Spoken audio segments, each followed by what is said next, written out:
And good evening, everyone. Welcome. It is time for Bronco baseball. Tonight, the El Dorado Broncos, game 2 of a 3-game series with the Liberal BeeJays. Kurt Caden here. Nice to have you tuned in for baseball here tonight. Tough loss last night for El Dorado, and we'll talk a little bit about that as we go on through this game. Let's take a look at the batting order for Liberal tonight. Clint Allen leads off. Dane Simon second. Brock Burton will bat third. Peyton Johnson had a good night last night. He bats fourth. Jack Crowell fifth. Chase Hacker sixth. Dylan Paul, the hero last night, bats seventh. R.J. Pearson eighth. And Channy Ortiz will bat ninth. For El Dorado in the field today. Pete Caravala's in left. Connor Allen in center. And Jarrett Coyne in right. John Sorensen and Caleb Littlejim on the left side at third and short. Tanner Sheets at second. Brady Sargent is at first base tonight. First pitch and pop out to right field. Jarrett Coyne is under it, and he's got the catch. One pitch, one out.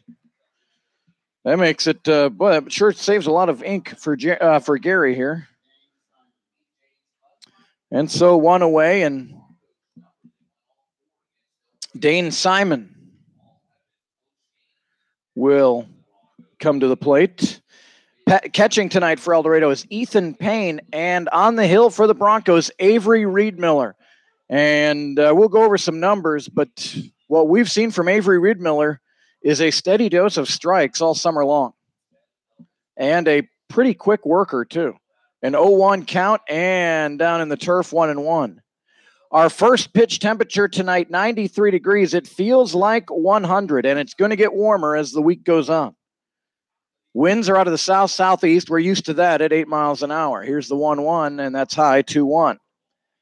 Dew point, it's at 68, so it's still pretty muggy out there. And even though the humidity is only at 44%, there's a very slim chance for maybe a pop-up light rain shower. That's very slim. Here's a pop-up out to shallow right field. Tanner Sheets is under it, and he'll make the catch out in shallow right for the second out.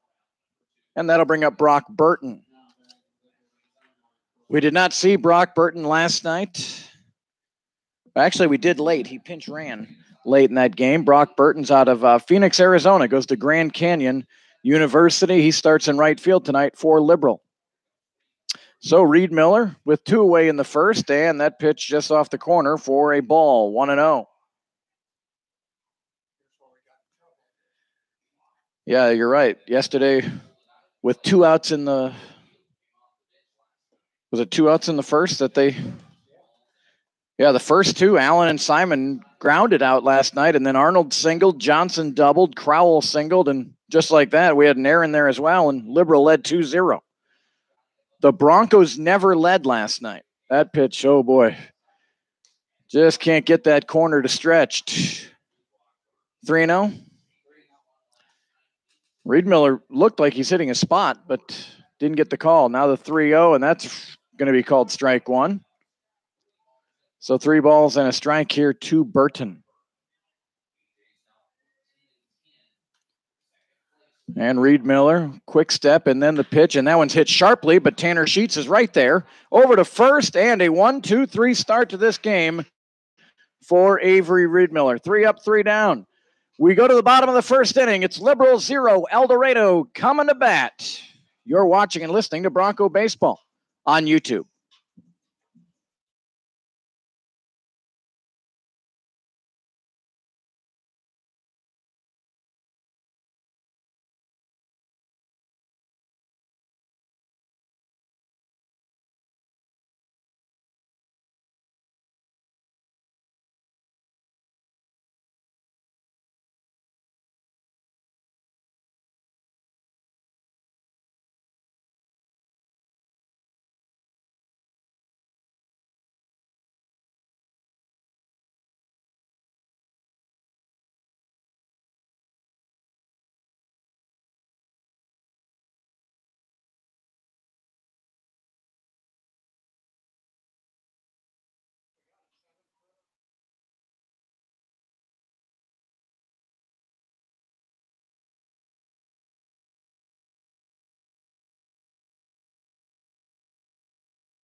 Let's take a look at the batting order for El Dorado and the defense for Liberal tonight.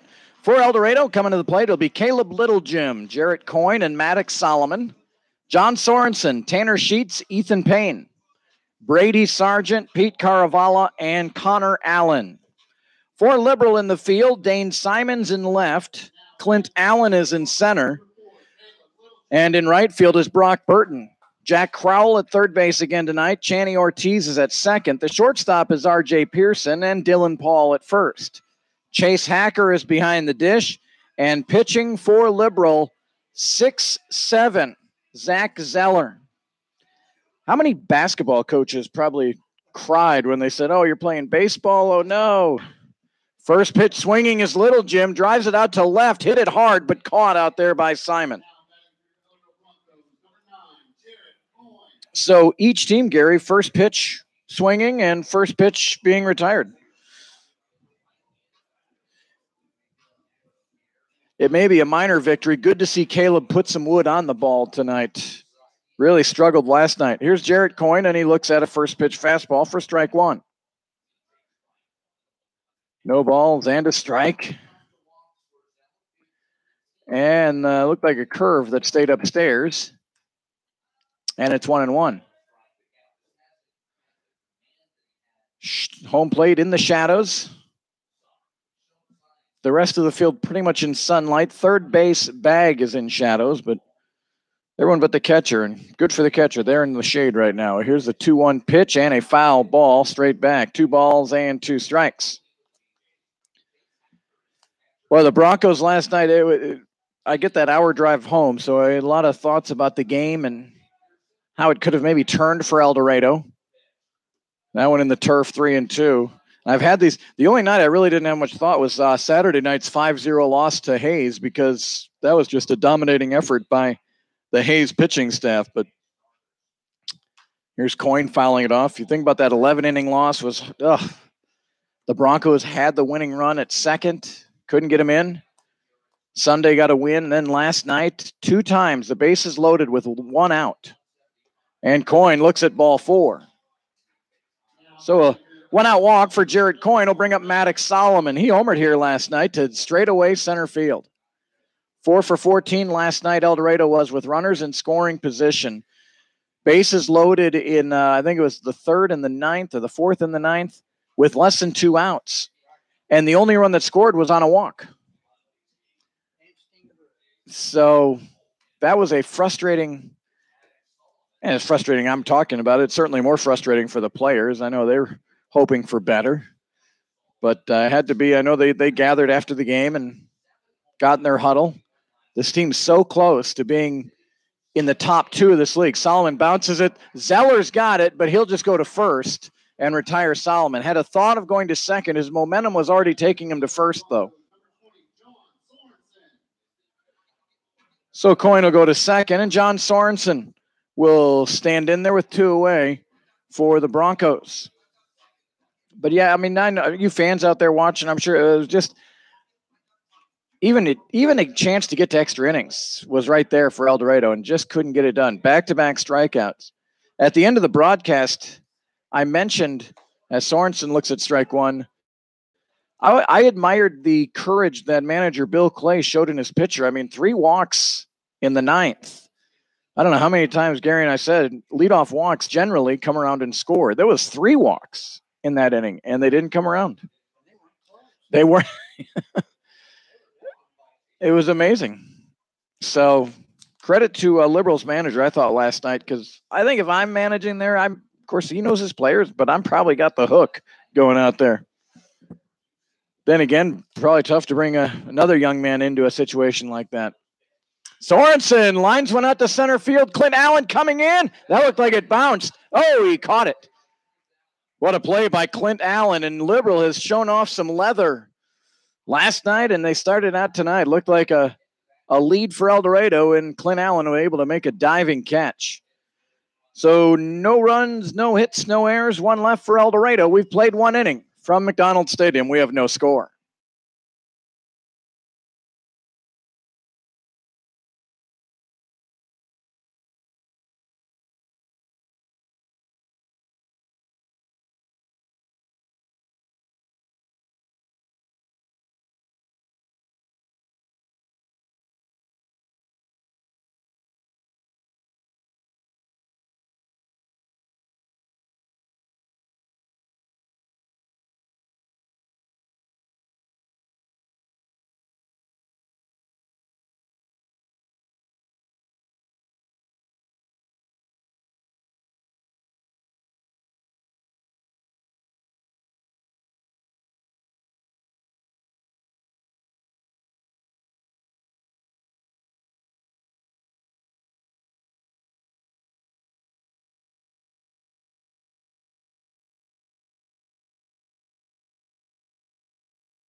Peyton Johnson will lead off for Liberal here in the top of the second. Hello to Amy Russell and Tate and Josie. They're cheering on the Broncos tonight up in Petoskey, Michigan.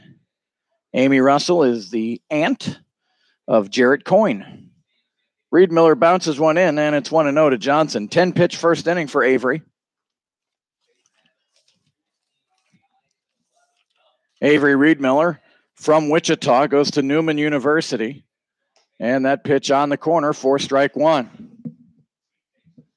You know, I thought I saw a pitch like that in the first inning called a ball, so it might be a floating corner tonight. Who knows? But Bronco pitchers do a good job of really trying to hit the corners. Daniel Nelson comes to mind. Thought he got squeezed here Friday night in the loss. Avery Reed Miller is 2-2 this summer. 18 innings of work for Reed Miller, 21 hits. And right back at Reed Miller, he fields his position nicely, underhands over to first for the first out of the inning. Jack Crowell coming up now, third baseman.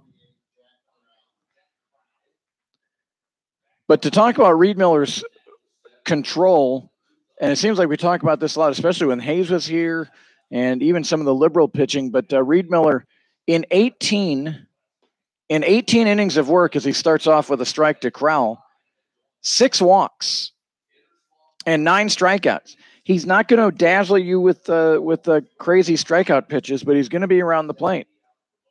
And he's around the plate twice in a row to Crowell. It's 0-2. Thanks for the email, Amy. You're my first emailer tonight. If you want to join Amy, my email address is cadenbroadcasting@gmail.com. And the 0-2, it hits off the mound over to Little Jim. Little bit of a bobble and over to first. I'll tell you what, that looked like it was targeted for center field, but it hit the top of the mound and ricocheted toward Little Jim. A break for the Broncos. Haven't said that much in the last week or so. And 2 away. And that'll bring up Chase Hacker, the catcher. Ben Reuter is watching and listening today. He's out in Winston-Salem, North Carolina. He's out there for work, but he is taking in some El Dorado Bronco baseball. And Ben, good to have you. How's the weather out in North Carolina tonight? Heat index here is at 100. And the breeze isn't touching us here in the press box. 1 ball and 1 strike to Hacker. And the pitch, and it's a strike, 1-2. He didn't point at the bat, so I think that pitch, it was just a strike. He didn't point and say that he'd gone, so the check swing was okay. 1 ball, 2 strikes, and the pitch from Reed Miller, a swing and a miss. Payne will have to throw down to first, throws it right at the knees of Brady because that sun is tough to look into. And a 3-up, 3-down inning for Reed Miller in the second, and another pretty minimal pitch inning, too, if I'm not mistaken, for Avery.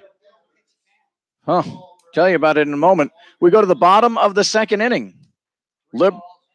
Liberal 0, El Dorado 0, and Reed Miller, by the way, is at 21 pitches through 2 innings.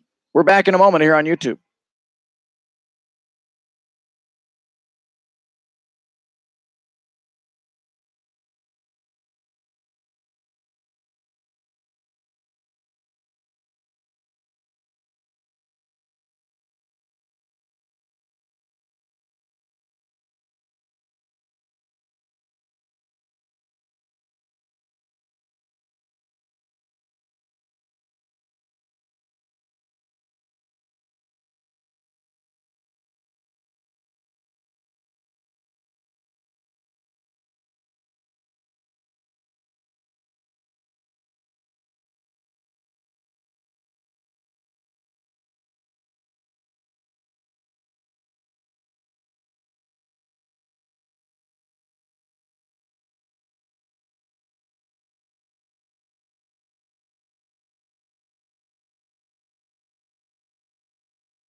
Yeah. Welcome back. Yeah, David and Goliath. It looks like Zeller, the pitcher for Liberal, 6'7", and he's standing on a hill out there on the pitcher's mound against Tanner Sheets, who does not stand 6'7" and is not on a hill. Tanner, it was good to see him getting that bat going again last night. And the 1-0 is on the corner, 1-1. Ben Reuter says high 80s in North Carolina. Very nice. And hello from San Antonio, the dental centers of America.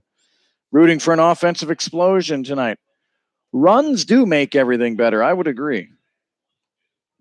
1 ball and 2 strikes here to Tanner Sheets. The 1-2, and Sheets lifts it foul. I think that's going to get out of play, giving chase his Paul, but it does land on the sidewalk outside the stadium. Tanner Sheets from Sugar Land, Texas, has his average back to .303. 9 doubles, a triple, and 3 homers. And the pitch is fouled and hits the top of the netting and ricochets out of the stadium. Tanner has the most at-bats of any Bronco at 109. Maddox Solomon is at 108.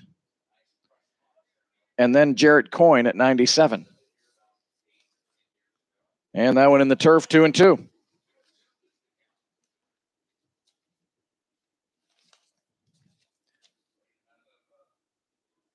So Zach Zeller looking in, and the pitch, and Sheets spoils that pitch. It was a good one, and good job by Sheets to stay alive. Zach Zeller is from Katy, Texas, and he goes to the University of Texas, San Antonio. Redshirt freshman, 6'7", 180. And the pitch, and Sheets flips the bat out, pokes it to right field. How about that? All of a sudden, when things start going well, they go well.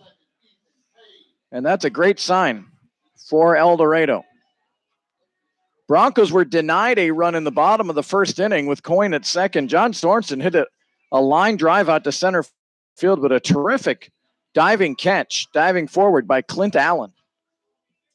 Here's Ethan Payne. All Payne did the last time we saw him on Sunday was hit a single, a double, and a homer against Hayes in that 9-4 win. He had the big home run. That 3-run homer with 2 outs that gave El Dorado a 6-4 lead. They never looked back. No balls and a strike to Payne. And that one's high, 1-1. Now, Payne's a little taller. He looks like he might be able to stand up a little bit to Zach Zeller, but still not 6'7".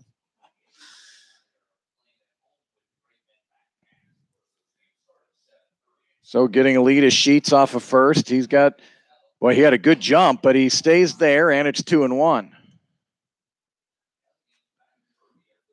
I'm going to try to get a little more.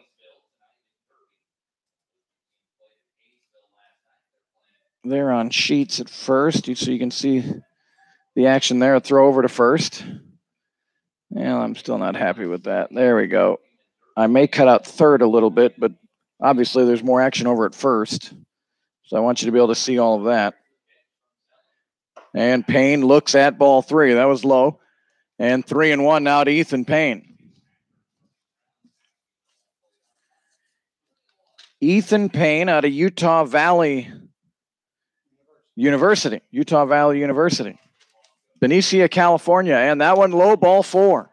So a single and a walk to start out the second inning for El Dorado. And here comes Brady Sargent. Brady Sargent, South Mountain Community College, St. George, Utah, 6'3", 230. And Brady continues to still lead this team in batting average at .310. 0 for his last 18, I believe, with a couple of walks in there. And that one gets past the catcher. That was a tough pitch. Wild pitch will move the runners to second and third.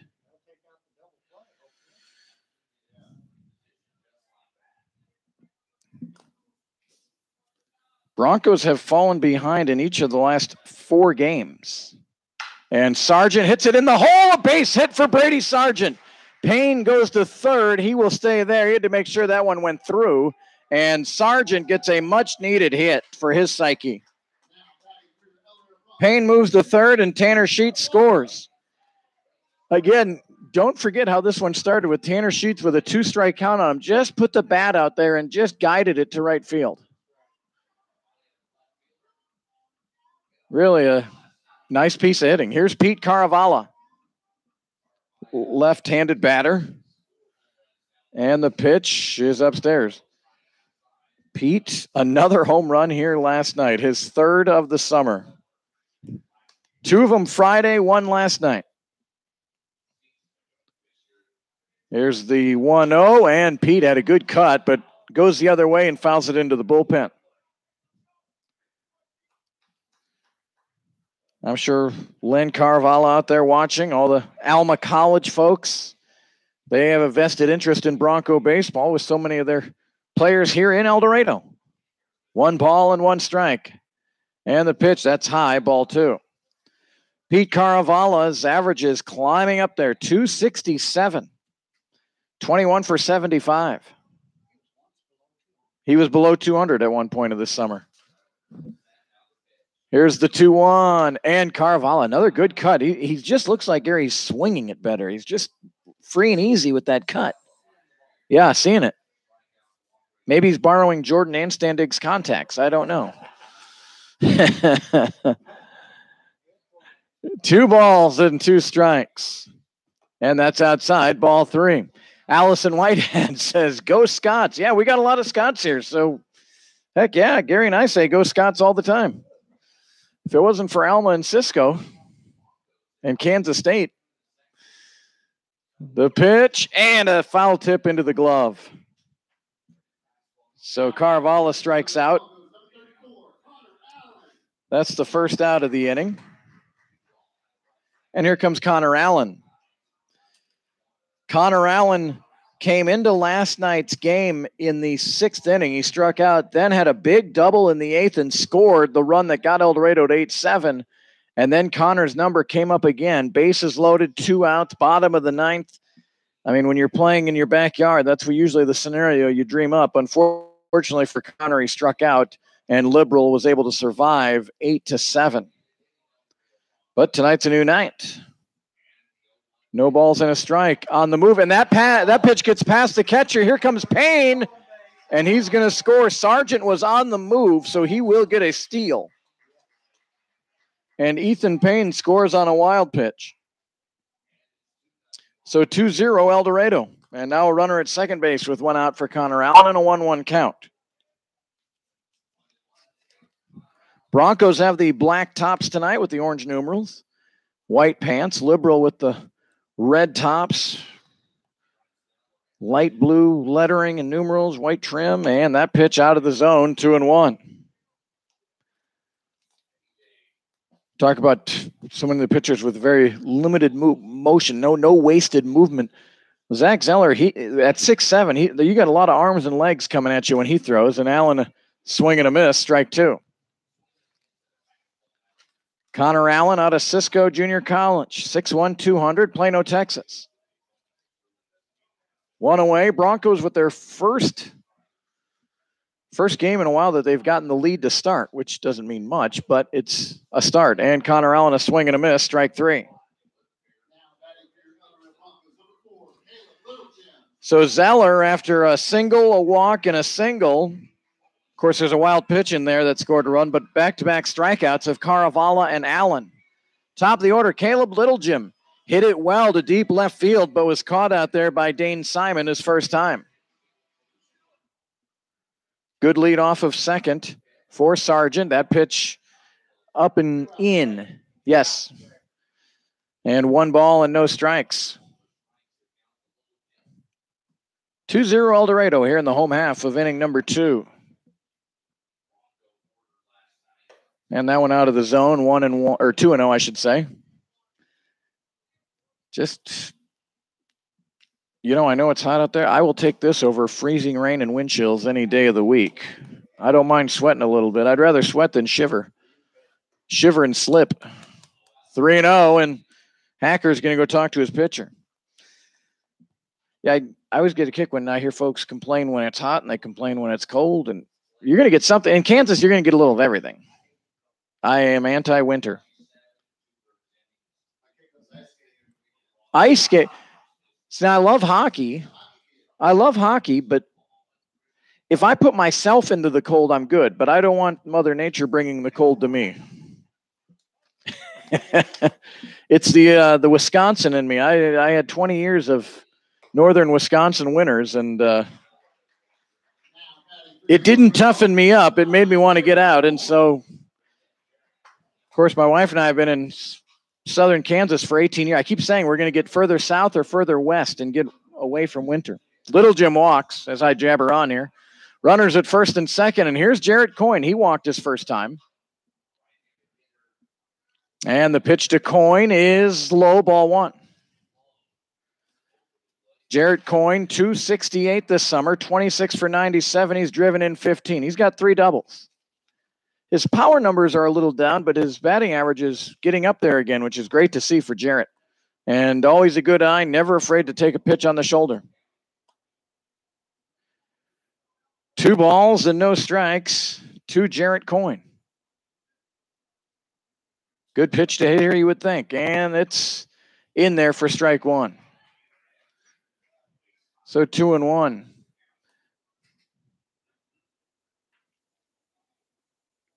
Zach Zeller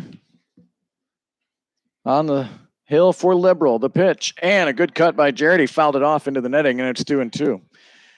Well, Jimmy, I have bad. Jimmy is on our PA here tonight, and Angela says I have to tell her favorite announcer hi. I thought I was the favorite announcer, but I'm glad. You should be number 1 in her books. I won't take offense. Here's a 2-2 and fouled off. Is Angela Kay still on vacation? She is. Is that what I saw the El Dorado police surrounding a house or something? Or in Tawanda, that's right, in Tawanda. Maybe it was the Tawanda police. Coyne, a check swing foul. You mean it's lawless in Tawanda? You know, I always see a sheriff when I go past Circle High School, right on the other side of.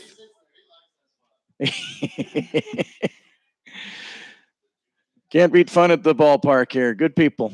Coyne again fouls one off. Gary, where are we at on this at bat? That's 7 now, or this is the 8th pitch. Jarrett Coyne making Zach Zeller work. On the other side, Avery Riedmiller has been in the dugout getting a rest. He's pitched 20. He's thrown 21 pitches for the game in 2 innings. 2 balls and 2 strikes to Coyne. The pitch, and that's low, ball 3. So the runners will get a head start now with 2 away. Sargent at second and Little Jim at first. Dylan Paul backs off of first base. He's going to just play his position now as the runners will be on the move. Zeller's got his sign. 3-2 count. The pitch. Outside, ball 4, and the bases are loaded for El Dorado. Here comes Maddox Solomon. Boy, who else would you rather have at the dish right now? The guy with 7 home runs, and he could really stretch this one out early. Last night, another one of the ugly numbers that Gary pointed out to me, 11 runners left on base, 6 in scoring position. Ouch. And that one in the turf, what a job by Hacker. No chance to put his chest in front of that. He threw the backhand out, and the catcher's glove is not easy to catch with anyway, especially on a backhanded play like that. But he circled it and was able to get it and have it pop straight up to him. 1 ball and no strikes. The pitch, and that's low, ball 2. So Maddox Solomon is in the driver's seat here for El Dorado. Solomon, a 278 hitter. He's driven in 27. That leads El Dorado. He's homered 7 times. That leads El Dorado. Here's the 2-0. Taking all the way, and it's strike 1. Yeah, you're right, Gary. Left fielder is playing a very deep left field. There's a lot of room from shortstop to left field. The 2-1 and a good cut. May have pulled his head out a bit on that one, and it's 2-2. So tempting. You know, you got all those runners out there. I thought Dylan Paul with the bases loaded took a nice, easy swing and guided it right on out last night for Liberal. Here's a 2-2. And Solomon fouls this one back. That was one of those close pitches he didn't want to take and get rung up right around the letters. Yeah, one more week, Angela Kay says, of vacation. Jimmy's not going to know what. Yeah, you're like a jellyfish in the bed, I bet. Starfish, I mean, I should say, not jellyfish. Maybe jellyfish, too. 2-2. Oh, it's called strike 3 and right across the knees. So, 2 runs given up in an inning where the Broncos were walked 3 times and they got 2 hits. El Dorado leads 2-0. We head to the third here on YouTube.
Last night, as it turns out, last night's hero, the grand slam by Paul in the 6th, gave Liberal a 6-2 lead. They eventually got it to a 7-2, and then 8-4. El Dorado chipped away, but came up one short. Reed Miller tried the corner and missed 1-0. 8 batters came to the dish for El Dorado there in the 2nd. Dylan Paul, the number 7 batter, and a good cut, swings and hooks this one foul all the way into the bullpen. Good cut there by Paul. Nice and easy again. He doesn't seem to overswing.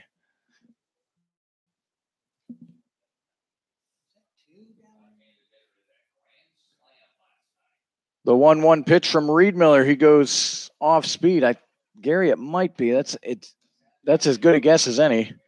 Looking down, Liberals bullpen is starting to grease up. Might be 2 or 3.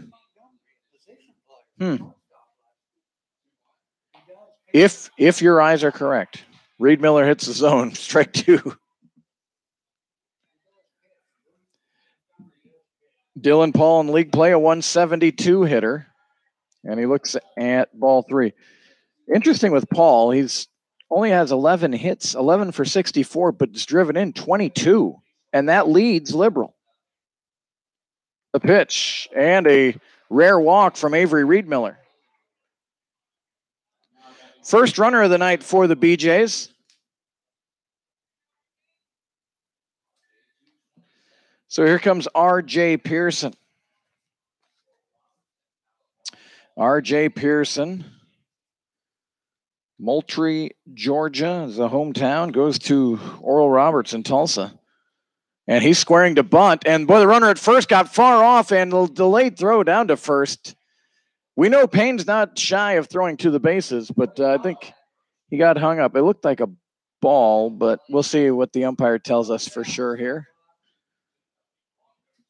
Paul got a little too far off of first after there was no bunt. Now here's a bunt nicely laid down. Ethan Payne will field it and throw down to Sheets for the out. So a sacrifice.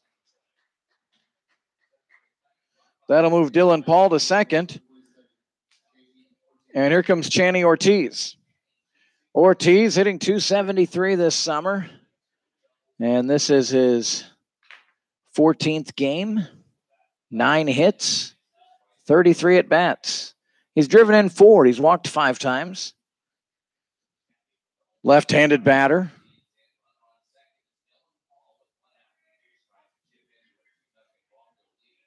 Channy Ortiz from Grand Canyon University, Phoenix, Arizona.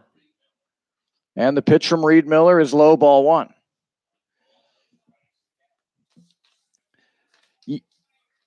I don't know, Gary, sometimes I hate to say must win, but you and I were talking before that, I mean, where the Broncos are right now, And they're not that far off, but I'll tell you more in a second. Here's the 1-0, and that one's hit right at Little Jimmy's got the catch. Sheets was in the hole. It was a left-handed batter, so no chance to get a double play, but that's 2 outs. And another, that was a 2-pitch out right there, wasn't it? But when you look at the standings, again, Hayes is 18-5. It's going to be tough really for anyone to catch them considering the amount of games left. They would really have to go in the tank, and that team is not made to go into the tank. Unless 8 guys decided to bolt. First pitch, a curveball in there to Allen. Liberals 14-10. They're 4.5 out of first, but they're holding second place by a game over Dodge City and Derby. Percentage points between those two.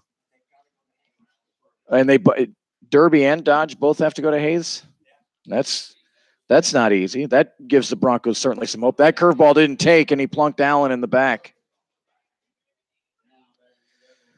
Dodge is 12-10, Derby 13-11, and then again, that loss. Boy, you think about the 11-inning loss Friday, and then last night's loss. El Dorado's 13-13. If somehow they pull those two out, they're 15-11, and they're right up there in second place. Right now, down two games behind Derby, behind Liberal, and 2 games left with the BeeJays. Problem is also in a tiebreaker, the BeeJays own it because they're 4-0 against El Dorado. Here's a ground ball foul over on the left side by Dane Simon. So you win this game, you're back to within a game of Liberal in second place, and you don't fall further behind Dodge and Derby. If you lose, you're under 500. You'd be 3 back of Liberal and really 4 because you'd lose a tiebreaker, and you'd slip further from Dodge and Derby. So, and this one's hit hard out into center field, but right at Connor Allen. He didn't have to move. Dane Simon to Connor Allen. So 2 are stranded for the BeeJays. No hits in the inning, a walk and a hit batter. We head to the bottom of the third. El Dorado 2, Liberal 0.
John Sorensen, who hit it hard his first time, nearly drove in the first El Dorado run, but a great catch by Clint Allen in center. It's Sorensen leading off here in the third. He was the only Bronco not to come to the dish in that long second inning.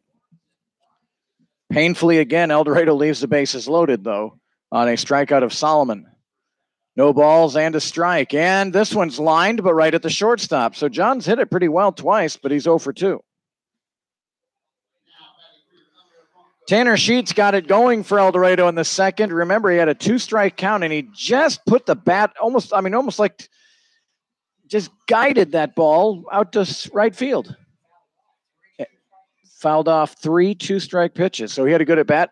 First pitch swinging here, a high fly ball out into center field. Clint Allen is under it, and he's got the catch.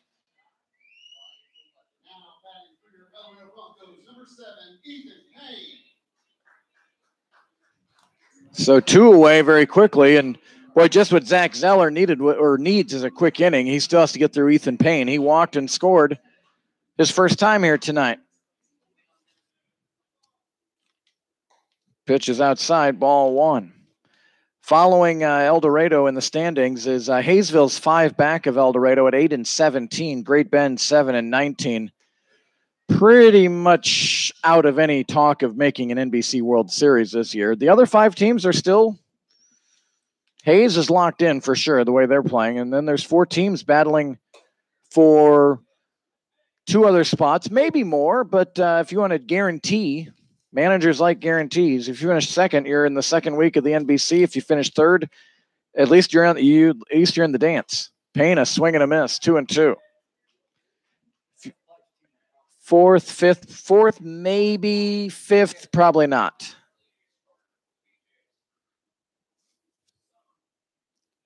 Zeller winds and deals the pitch, and that drifts outside, 3-2. So again, still a lot to play for. El Dorado has a huge 4-game series at Dodge City in about a week and a half. And Payne fouls one off, staying alive. The Broncos will have home and home with Hayesville and Derby still, which are short trips. But those will be important games as well. But these 2 games here and then 4 at Dodge are going to go a long way. Payne works a walk.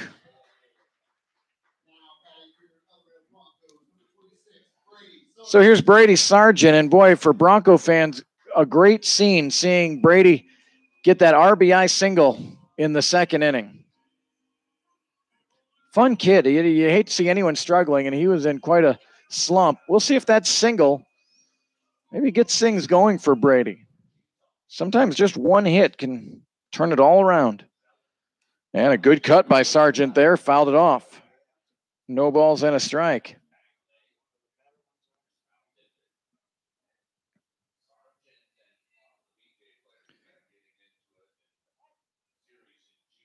No balls, 1 strike. Sargent holds that bat up high, and that pitch down low, 1-1. So a ball and a strike.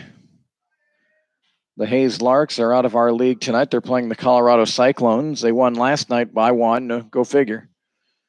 Sargent, that one ricochets and maybe into the dugout. It did, so Payne will.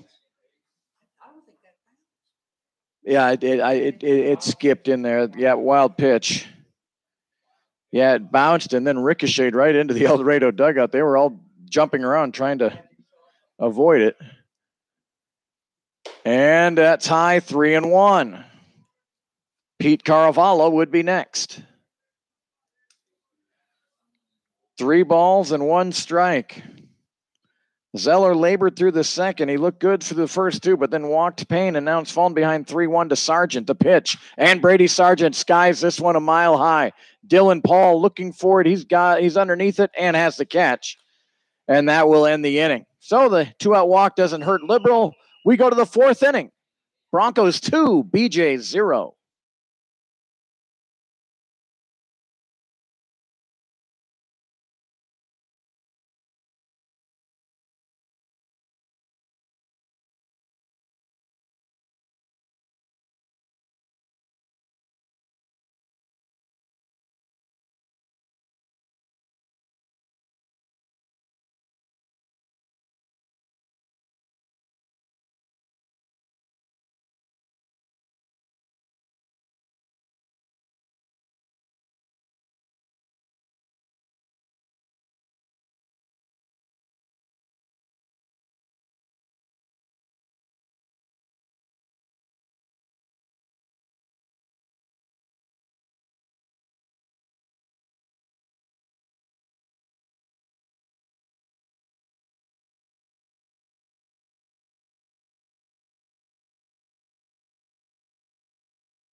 So, top of the fourth inning here from El Dorado. El Dorado 2, Liberal 0. Here's the pitch, and first pitch swinging, flipped in the foul territory. Sorensen giving chase and just couldn't catch up to it. Boy, El Dorado would have loved a first pitch pop out, foul out. Sorensen gave it all he had.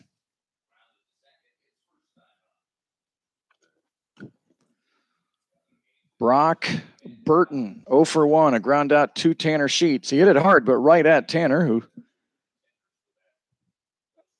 ever since that error, Gary, in that first game against Hayes, I think it was, the backhand error that, boy, Tanner's glove work, and he's been making all the plays over there since then. He's been rock solid. And El Dorado's, here's the pitch from Reed Miller, and that's on the corner, strike 2. El Dorado's been, I think, blessed with two really good second basemen, Jordan Anstandig, who doesn't normally play second, I found out from his folks. Here's a bouncer up the middle. Little Jim's had a great glove all summer long. He's got it, fires over to first, good arm, and Burton's retired.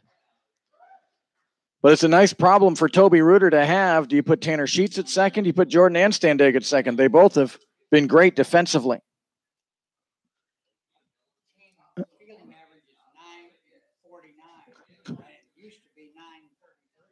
A 949 fielding percentage for El Dorado, and Gary says it was at 933. Yeah, errors early in the year really were a bugaboo, but it seems like any errors we're seeing might be just the throwing errors. But the glove work's been pretty darn good. This one's lined, and that'll get over Tanner Sheets' head. The first hit of the game for Liberal comes from Peyton Johnson. Go figure. And Connor Allen bobbled it, but he gets it in. Now a quick throw back to first, and Johnson is in. So the first hit of the night for Liberal. Oh.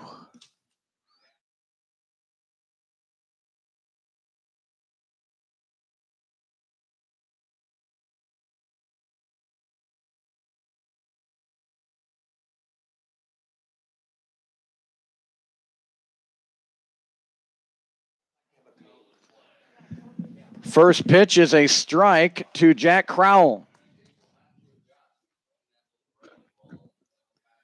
Pitcher still in sunlight, and the home plate in shade, and almost halfway to the mound is in shade. Crowell grounded out to short his first time. One out with one on for the BeeJays, down 2-0 the pitch. Curveball, and that's hit up the middle. Little Jim has it. Flips over to second for one. Sheets to first, and they called him safe.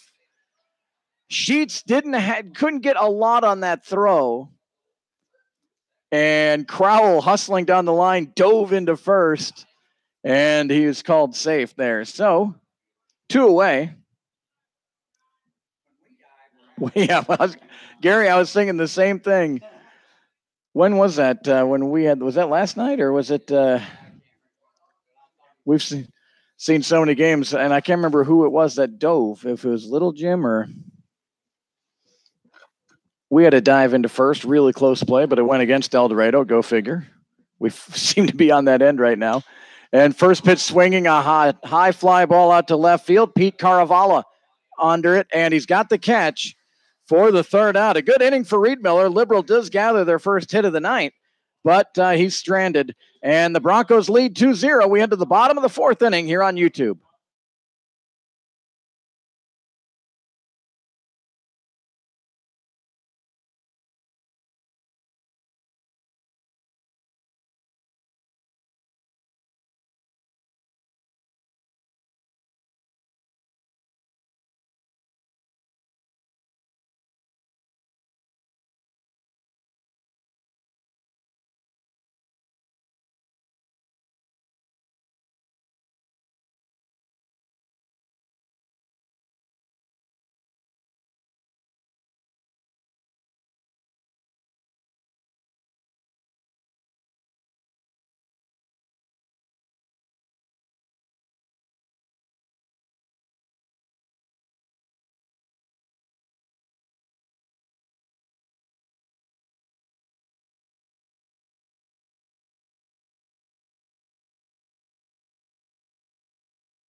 That was the quickest trip to DQ I've ever seen in my life, I think.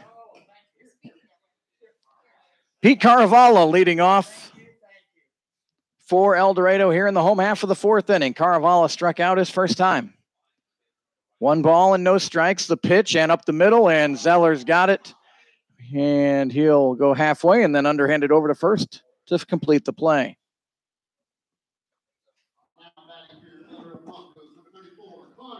So 1 away, and that'll bring up Connor Allen. Allen, a strikeout victim his first time. Allen hitting .236 this summer, but boy, his issue has been strikeouts. Let's see, he's got 21 hits and 89 at bats. So of his 68 outs, 44 have been strikeouts.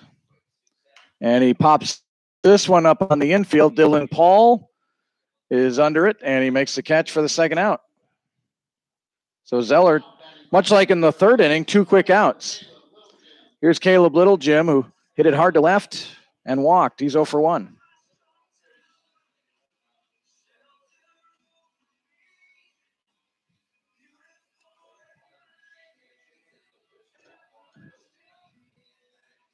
Caleb Little, Jim, from Kansas State University. And the first pitch, that one bounced on the green. 40, that was a 40-footer. And it only counts as one. It's 1 ball, but you don't see that very often. Here's the 1-0, and that's inside, 2-0.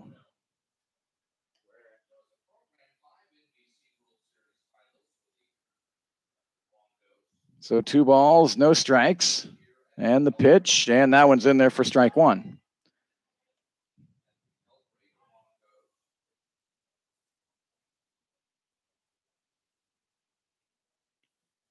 The 2-1, and look out, 3-1.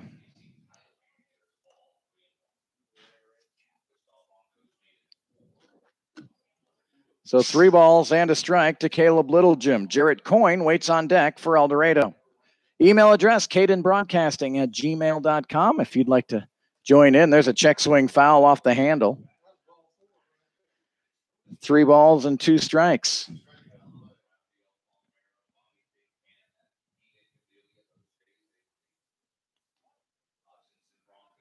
Here we go with the 3-2, and called strike 3 on the outside corner. Good inning for Zach Zeller. 3 up, 3 down. We go to the 5th. El Dorado 2, Liberal 0. Nice to have you tuned in here on YouTube.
Dylan Paul leading off for Liberal here in the top of the 5th inning against Avery Reedmiller.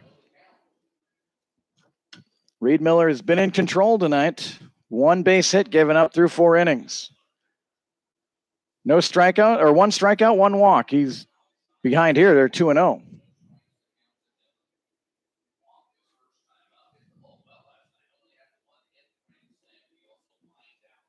So Reedmiller takes a moment, gathers himself, 2 balls and no strikes to Dylan Paul. And that one's hit hard right at Sargent. He drops it, now recovers quickly over to Reed Miller, covering to get Paul. Brady was going to take it himself, but then he forgot he left the ball behind him. He recovered it and throws it over to Reed Miller for the first out. That almost got really interesting. Well, it did get interesting. R.J. Pearson. Pearson with a sacrifice bunt, his first time. Curveball. Boy, again, Reed Miller starts it at your front shoulder, and then it just bends onto that inside corner. One time it didn't, and he hit Clint Allen. Here's a pitch and not a great swing for RJ, and he missed it 0-2. So an 0-2 pitch coming up. And here it is. The curveball inside corner. 3 straight strikes from Reed Miller. And 2 away. Here's Channy Ortiz. Ortiz lined out to Caleb Littlejim his first time. He's 0-1.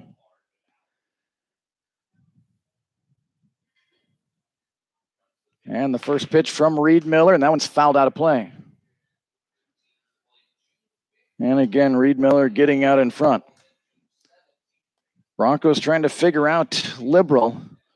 Talked to their radio guy, Brock Kappelman. He said, really, the highlight of the season so far for Liberal was a 3-game sweep of El Dorado in Liberal.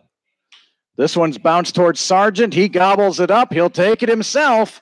And a really nice inning for Avery Reed Miller. Another low pitch inning for the Wichita Newman University player. We are halfway through here in El Dorado. Broncos 2, BeeJays 0. I like those innings, Gary.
Yeah, it was. Yeah. He just kept coming.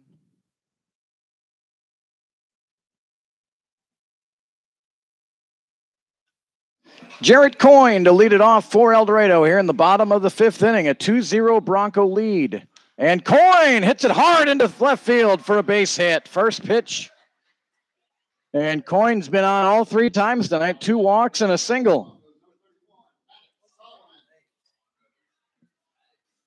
Coyne came in with a .397 on base percentage. So yeah, Gary's saying all thumbs up. It's going up for Jarrett.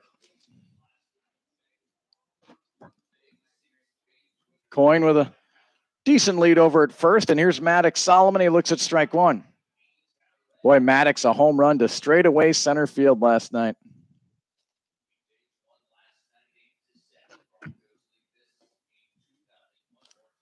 Solomon tonight grounded out to the pitcher and struck out. He's 0-2. And the pitch from Zeller is outside. Nice grab again by Hacker. He's had a little bit of a workout back there tonight.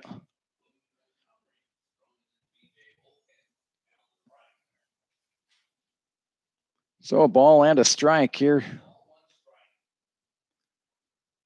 to Solomon, and the pitch, and Maddox got under this one, lifts it out into right field. Not a lot of movement from Burton, comes in and makes the catch for the first out. And that'll bring up John Sorensen. John Sorensen, 0 for 2. He's hit it hard twice. Robbed by Clint Allen in center field, and then a line drive to the shortstop. For Zeller this season, this is a 6th game, and Sorensen a mile high on the infield. Dylan Paul, this will be the 3rd time he's caught a pop-up on the infield. So Tanner Sheets will come up. 5th start of the season for Zeller. 19 2/3 innings of work coming into play tonight. Gave up 22 hits, 12 earned runs, 10 walks, 15 strikeouts. He's 2-2 on the summer. He and Reed Miller both coming into play tonight, 2-2. Zeller's ERA at 5.49. Coin running, and that ball is foul tipped by Sheets. So Jared will trot back to first base. And the umpire will walk out, give Hacker a chance. That ball fouled off, just foul tipped by Sheets, and caught Hacker maybe in the mask or something. So as is customary, the umpire will give the catcher a few moments to catch himself.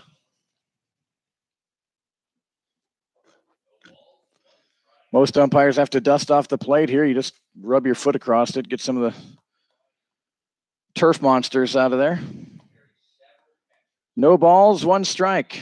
2 Tanner Sheets.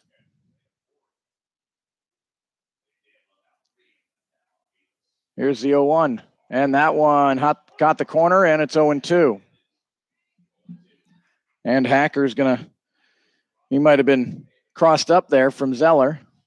Trying to get on the same page.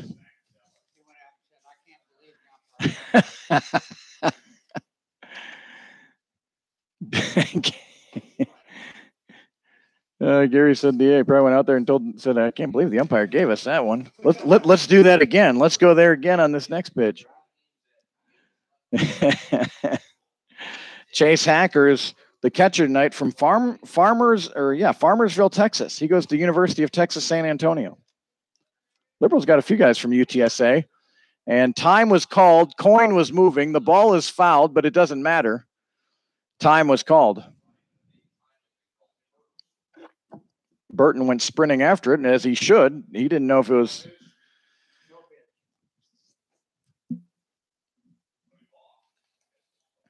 Oh, a balk. So another balk. You know, we kind of have moaned on some of the bad calls that have gone against El Dorado. Well, they've been the recipient of about 3 or 4 balks in the last 4 or 5 games. So another 0-2 pitch coming. And that one's high. The release there from Zeller didn't look good. 1-2. 2-0 Broncos. They scored both their runs in the 2nd inning and left the bases loaded. And the pitch to Sheets, and that's a wild one. And I thought it might ricochet to Hacker and give him a chance, but it didn't ricochet as far as I thought. So a wild pitch will send Coin to third. So Zeller, you might remember a wild pitch in the 2nd inning, scored Ethan Payne. 3 of them tonight so far for the 6-7 righty. And now a pitch to Sheets, and that's a wild one. Here comes Jared Coyne, and he's going to hustle back to third. That one did ricochet back pretty good for Hacker, and a really good decision by Jared Coyne. He would have been easy pickings at home.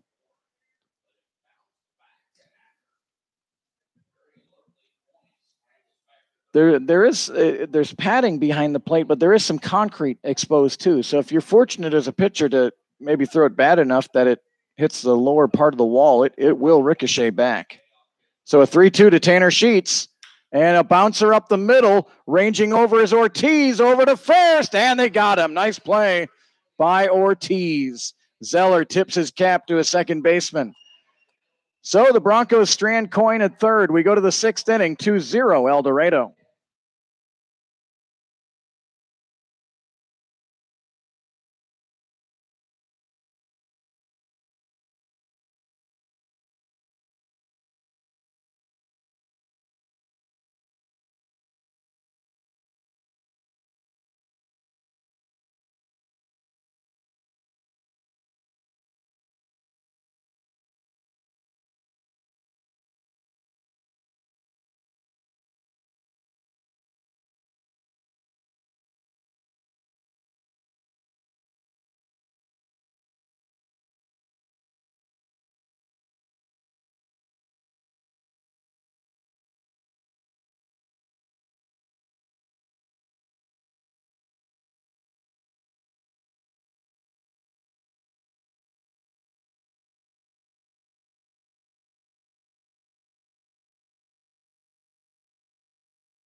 Avery Reed-Miller back on the hill, just 52 pitches through 5 innings. And he'll get the top of the order for the BeeJays. Clint Allen, who was hit his last time, and looks at that one low, 1-0.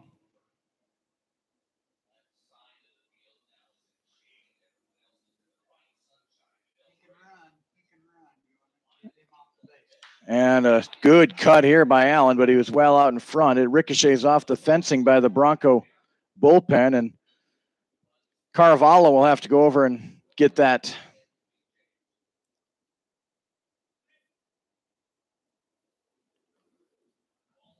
So 1 ball and 1 strike. Clint Allen, Dane Simon, 2 real quick guys for Liberal. Broncos hoping to keep them off the base pads. And here's one out into right field. Jarrett Coyne tracking it and made the catch. Jarrett Coyne. And again, he's looking right into that sun. That is not an easy play, but it's a first out of the inning. Yeah.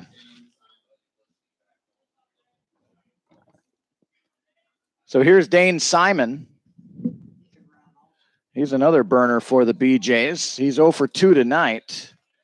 Last night, he went 0 for 5. Right-handed batter, Dane Simon. And first pitch swinging, and it's fouled.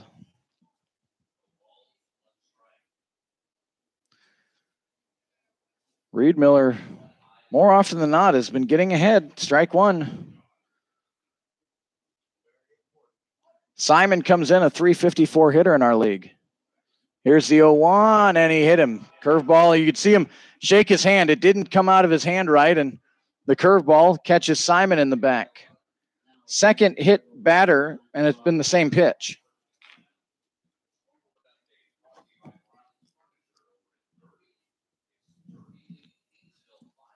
Brock Burton, 0 for 2, a couple of infield groundouts. Simon over at first with 1 out. A 2-0 El Dorado lead here in the 6th. We're moving along. And the pitch, first pitch swinging, a high, lazy fly ball out to center field. Connor Allen is under it, and he's got the catch for the second out. And here's been the toughest BeeJay for the Broncos. Last night, 3 for 4 with a walk and 2 runs scored. Peyton Johnson has the only single tonight for Liberal. He's 1 for 2.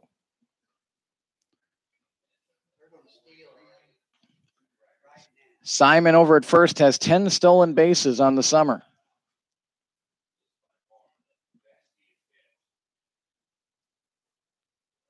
And on the move is Simon. Here's the throw from Payne. It's on the target, but Little Jim went a little quick with the tag. He didn't catch the ball first. So it'll be a stolen base. Caleb knew he had to catch and slap tag, and if he would have, I think he had him, but it's a good throw by Ethan Payne. 11th steal of the summer for Simon. Oh, 1 ball and no strikes. There's the pitch, and that one's in there for strike 1. Johnson hitting .340 this summer, 17 for 50. 5 doubles, 1 homer. Curiously, only 7 RBIs. He's batting in the 4-hole last night and tonight. I don't know what he's done all year, but here comes the 1-1 pitch. Another curveball hit up the middle. Little Jim, he couldn't get a glove on it. Here comes Simon, and he's going to score. And then for some reason, the throw came home. Simon was going to score anyway. And fortunately, Johnson for El Dorado doesn't take an extra base. So a 2-out knock for Liberal makes it a 2-1 game. I know it's instinct. Reed-Miller stuck his right hand out there trying to catch that. It's probably a good thing he didn't. Little Jim gave great effort. Thought if he could glove it, that would have kept Simon at third, but it got past him, and Jack Crowell now comes up. Fanned a little bit high, ball 1. Crowell 0 for 2 tonight, grounded out to short, hit into a fielder's choice. That was also to short.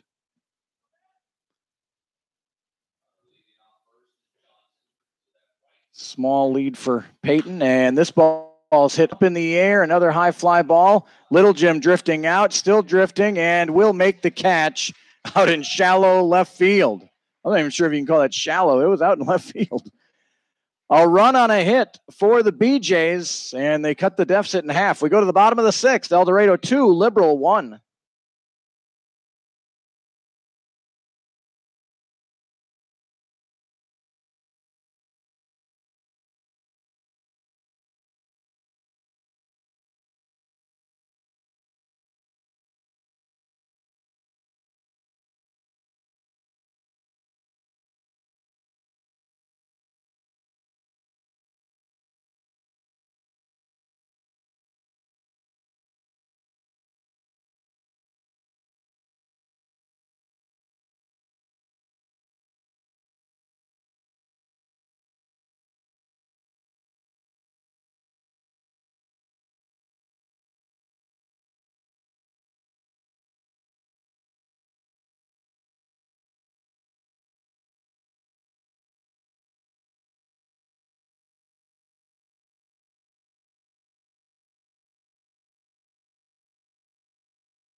New pitcher for the BeeJays, Boone Montgomery, who was out here in the field last night. He'll take over on the hill tonight.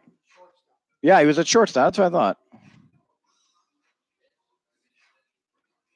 For Zeller, he went 5 innings. You know, maybe you could say he was effectively wild. He had a lot of wild pitches. He walked 5, but he only gave up 3 hits. He struck out 4, but he leaves a 2-1 loser right now. And Payne is down in the count 0-2. Ethan was the recipient of 2 of those 5 walks from Zeller. Open stance for Ethan at the plate, and the 0-2, and a foul tip.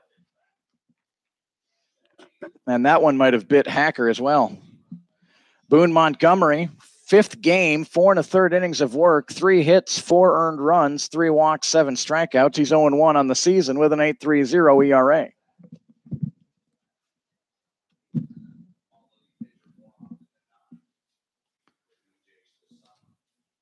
Boone Montgomery from Coffeyville, Texas, goes to the university, goes to UTA. And Payne hits this one hard, but foul. Right up against the wall, and Rustin Hayes down there warming up for El Dorado was going to go get it, but he decides he's going to get a few warm-up pitches in. 0-2 pitch to Payne, and that one's low. 1-2. Same 2 teams here tomorrow night for the 3rd and final game of this 3-game series. Swing and a miss, and strike 3.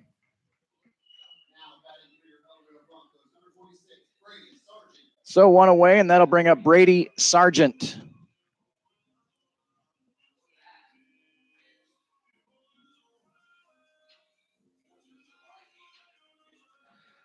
Brady Sargent singled in a run in the 2nd inning, and he popped out to Dylan Paul. A bouncer right into the El Dorado dugout. 0-1. El Dorado has 2 runs on 3 hits. Liberal has 1 run on 2 hits. And Sargent hits it high in the air to right field. Burton is under it, and he'll make the catch for the 2nd out. Both teams tonight have really had a lot of pop-outs. For El Dorado, let's see, 2, 3, 4, 5, 6, 7, 8 pop-outs for El Dorado. What's Liberal got? 1, 2, 3, 4, 5, 6, 7, 8 as well. First pitch to Caravala is outside, 1-0. 1 ball, no strikes, and that pitch misses, and it's 2-0. Montgomery working quickly. The 2-0 is low, 3-0. Boone Montgomery stands 6-1. And the pitch, and right down Main Street for a strike. 3 balls and 1 strike. The 3-1 is outside, so a 2-out walk to Pete Caravala. And that'll bring up Connor Allen.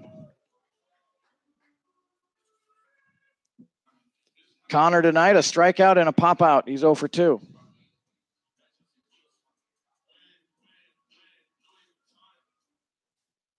And Allen, first pitch out to second base. Ortiz has it over to first, and a pretty good inning there for Boone Montgomery. Just the 2-out walk to Caravala. We're through 6 innings of play from McDonald Stadium. It's 2-1 El Dorado.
Well, a really good outing from Avery Reedmiller tonight. He is lifted here in the 7th for Rustin Hayes. Reedmiller goes 6 innings. He gave up 2 hits, both of them to Peyton Johnson. 1 run, 1 walk, 2 strikeouts. He did hit 2 batters. And Rustin Hayes with that killer knuckleball starts off Chase Hacker with a strike. No balls and 1 strike from Hayes. Another knuckler, and that one went inside, 1-1. Rustin Hayes from Williams Baptist University, 6'4", 200 from Hector, Arkansas. And that one clobbered to left field. And that is going to the wall and gone. A home run for a Hacker. And that ties the game at 2.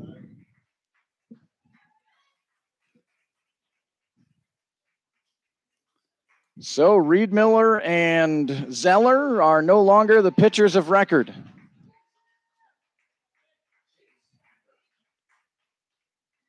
Hacker got a hanger, turned on it, and belted it to left field.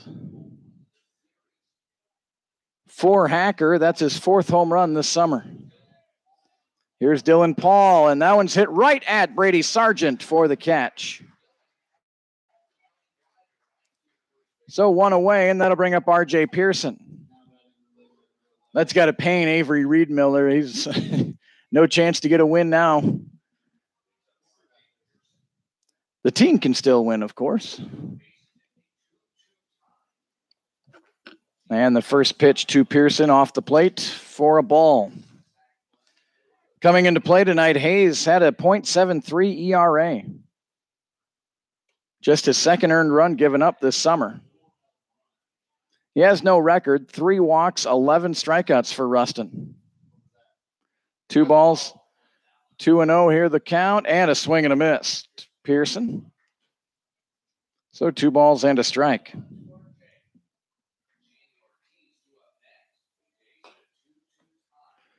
Hayes delivers, and that one sails outside. It's 3-1. Yep. A chopper. Sorensen cuts in front of Little Jim and fires a strike to make the play and get Pearson, who might have hit the base awkwardly. He's hobbling a little bit over on the side.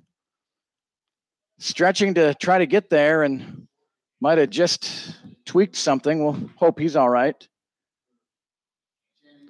So here's Channy Ortiz with 2 away in the 7th. 2-2, brand new ball game here in El Dorado. Ortiz is 0 for 2. And he hits it hard out into right field. That'll be a 2-out single. Coyne blocks it. So Ortiz is aboard, and here comes Clint Allen.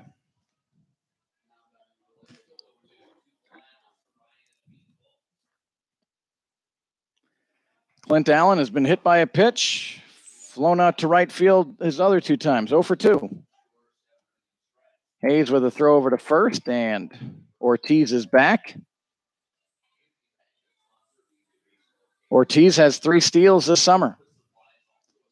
In the 6th inning, Dane Simon with a big stolen base, and then Peyton Johnson with a 2-out single to score him.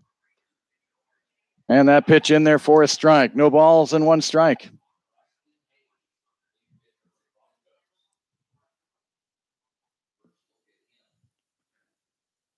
Clint Allen comes into play, .355 average.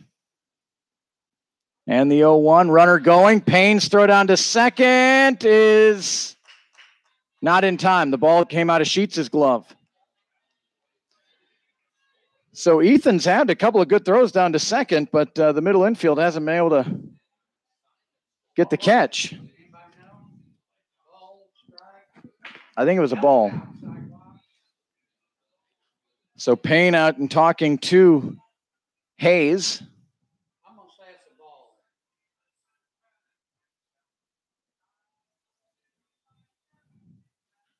Long talk out there at the pitcher's mound. Now Ethan Payne sprints back.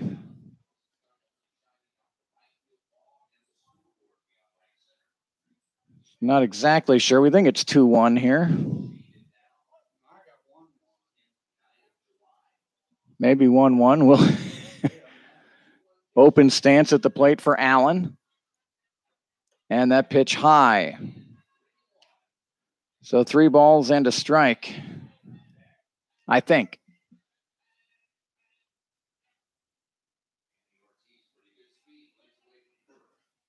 Rustin Hayes with a look over at second. And the pitch. And that one's hit right back at Hayes. He gloves it. We'll throw over to Sargent, and that will retire the inning. But a leadoff home run by Chase Hacker has tied this game. Time to stretch in El Dorado, tied at 2.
Our broadcast tonight, big thanks to Brad and Roxanne Cool at El Dorado Building Systems Incorporated. They are the leaders in the metal building market.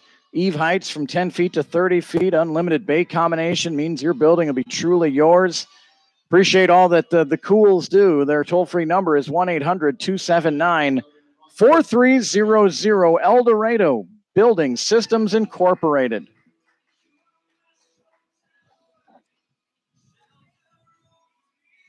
Top of the order for El Dorado here in the seventh. Caleb Littlejim, he's 0 for 2 with a walk. And the first pitch is out of the zone for ball one. So Rustin Hayes and Boone Montgomery are currently the pitchers of record. And Littlejim looks inside, 2-0. Montgomery had a good sixth inning. Just a two-out walk to Caravala. Here comes the 2-0. And Littlejim hits this one into left center field, and coming on strong with the catch is Dane Simon. Good speed out in left field. And Gary, we were talking about how Dane Simon plays a deep left field, but that good speed, maybe that's why he does, because he can come up and make catches just like that. Here's Jarrett Coyne. He's been on base all three times, 2 walks and a single. He was stranded at third in the fifth inning. And he looks at strike one. I love Jarrett. No nonsense. He doesn't step out of the box hardly at all. He sees that strike, a little frustrated. He's right back in. And now 0-2. So no balls and 2 strikes here to Jarrett Coyne.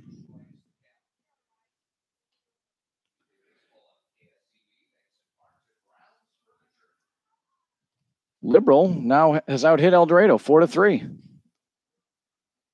Here's the 0-2. And that bounces in 1-2. And Jarrett Coyne feels like maybe that bat's getting a little too loose. So he'll tack it up a little bit and come back into the box. 1 ball and 2 strikes.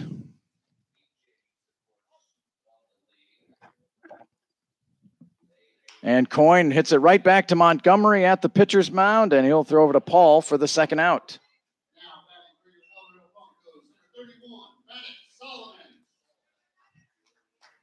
Two of El Dorado's 3 hits came in the second inning. A Jarrett Coyne fifth inning single has been the only other hitting for the Broncos. Here's Maddox Solomon. He's 0 for 3. Solomon, a .278 hitter, 30 for 108. And he looks at strike one from Montgomery. Both bullpens are quiet. Bottom of the seventh inning, 2-2 our score. And the 0-1, and Maddox holds up 1-1.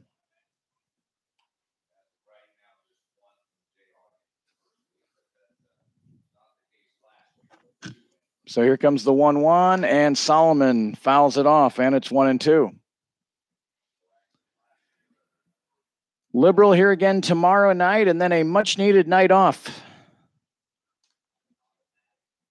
for everyone. For Jimmy, although Gary does stats every night.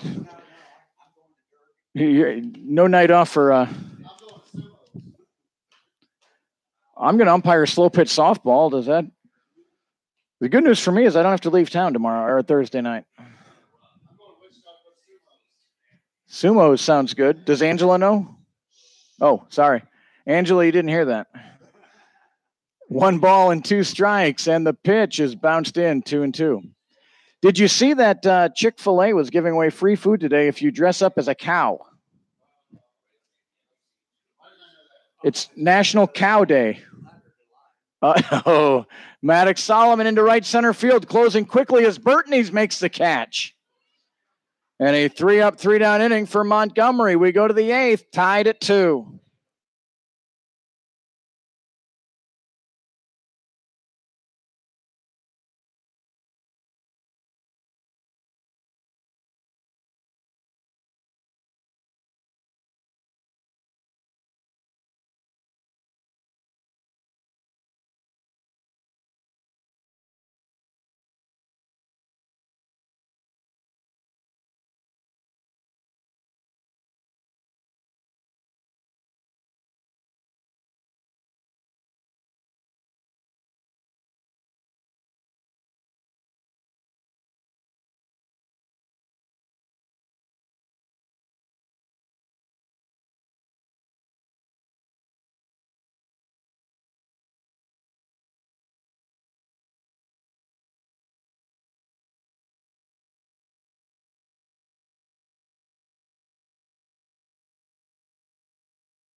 Good ball game here tonight in El Dorado, a 2-2 game.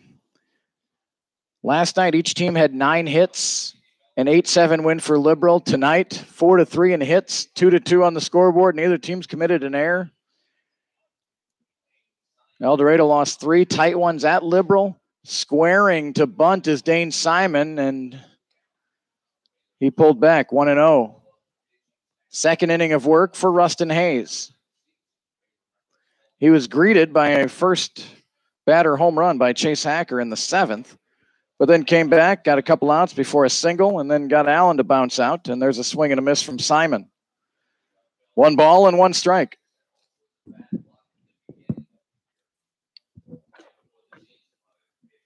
And the 1-1, a mighty cut, but a miss.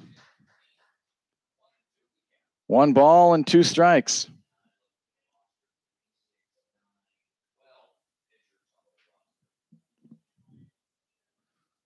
The 1-2 from Rustin Hayes goes sidearm and a swing and a miss, strike 3. And that'll bring up Brock Burton. Burton's 0 for 3, a couple of infield groundouts and a fly ball to center field.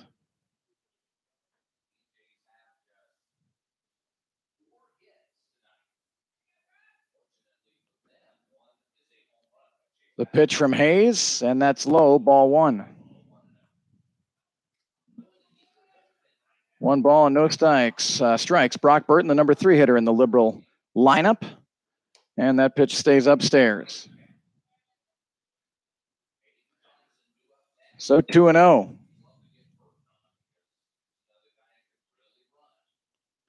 2-0 pitch to the left-handed swinging Burton, and that's in there for a strike.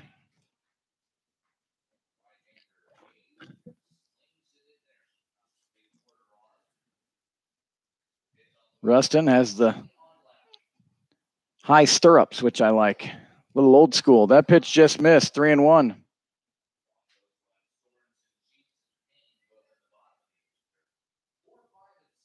Three balls and 1 strike. And a swing and a miss, strike 2.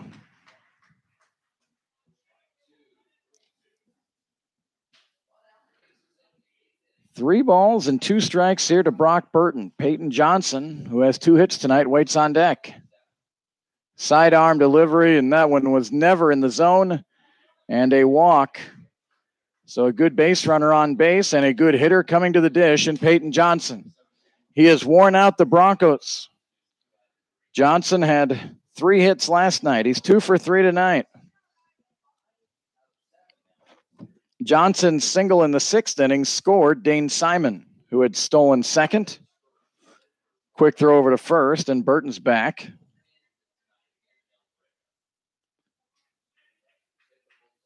Burton, 3 steals on the summer, and that one a little bit low. Sargent picks it.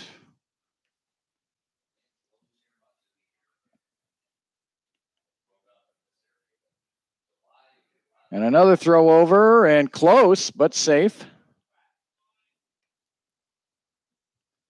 So Hayes wearing out Burton over at first. Brock's lead out to about the cutout.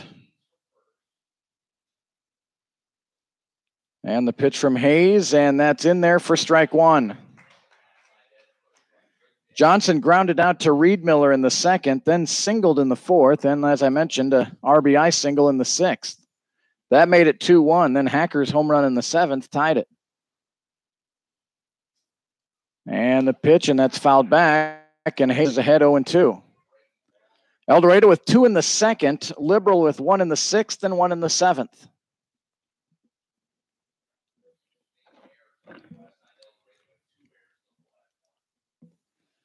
So Johnson gathers himself, steps into that box. No balls and 2 strikes. And a soft throw over to first. Hayes coming into play, 3 walks, 11 strikeouts on the summer.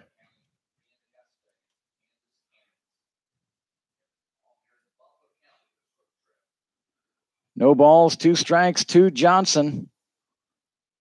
And he belts it out to right field, but right at Jarrett Coyne.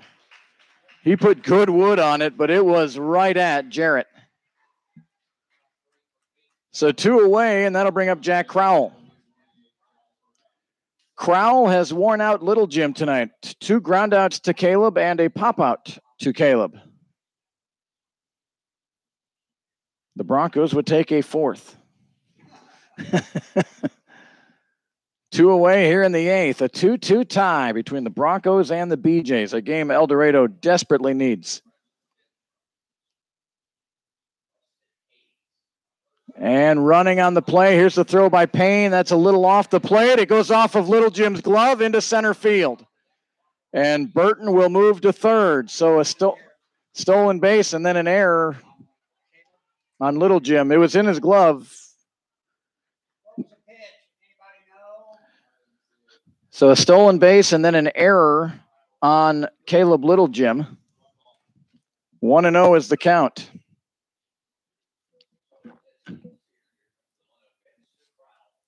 And Crowell fouls it off. 1 ball and 1 strike. The go-ahead run down at third base for Liberal.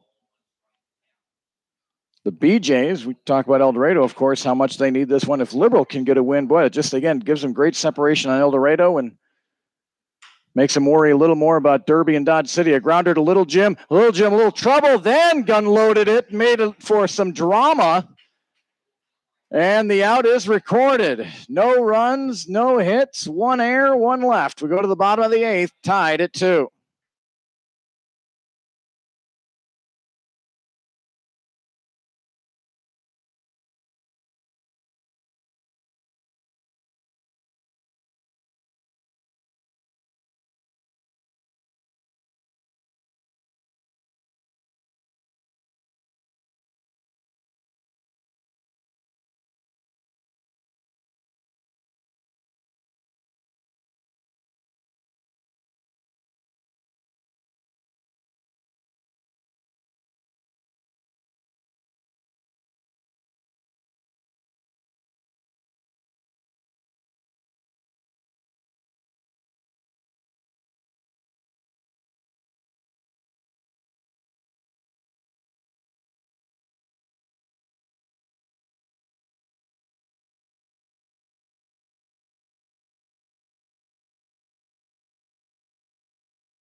Well, the Broncos survive the top of the 8th. We're still tied. Bottom of the 8th, and John Sorensen lifts one out into left field, and Simon is not going to be able to catch up to this one. I think if that fence isn't there, Simon would have been able to maybe make at least a dive, but he doesn't want to go diving into the fence over there. That's a good decision by him. No balls and a strike. Sorensen 0 for 3 tonight. And the 0-1, a little bit low, 1-1.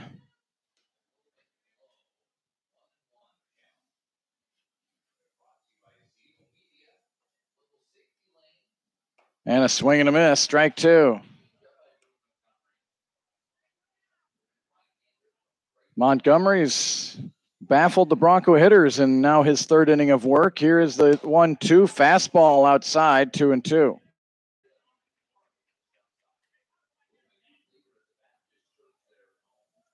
So a 2-2 pitch to John Sorensen, and he hits it over to the second baseman Ortiz, over to first for the first out.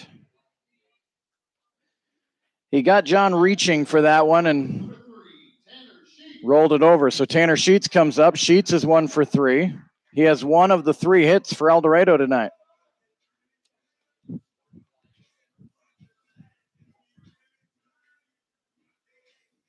And Sheets has 1 of the 2 runs for El Dorado. And he did go, and that's a swing and a miss, strike 1. Tried to check, but couldn't. So no balls and a strike. And Sheets off the end of the bat over to second. Ortiz with a funny hop, now over to first, and retires Sheets. That had some goofy spin, and Ortiz did a good job to stay back and let it do its thing, and then made the throw over to first. So 2 away, and here's Ethan Payne. Ethan Payne is 0 for 1. 2 walks, a run scored, and a strikeout.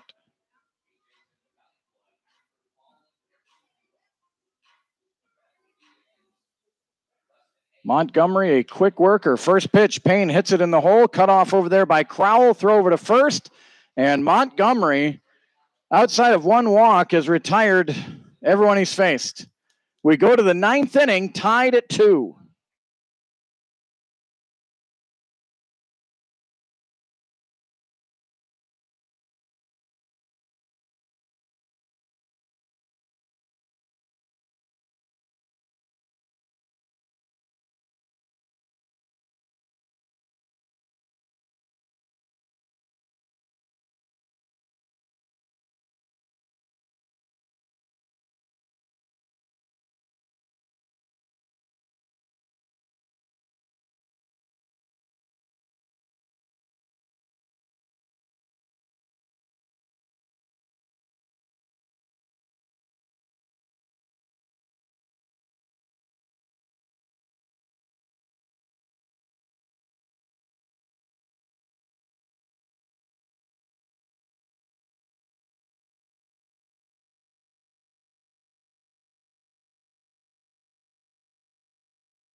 Rustin Hayes returns for the Broncos. It's 2-2.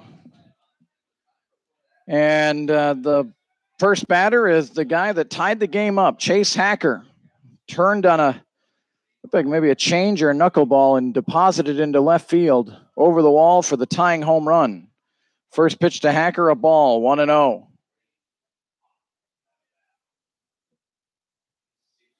Here's the 1-0 and a swing and a foul tip, 1-1.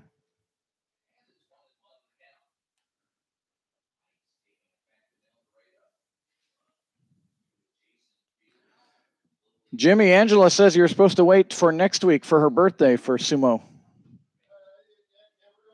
You can do that again. You'll do it twice.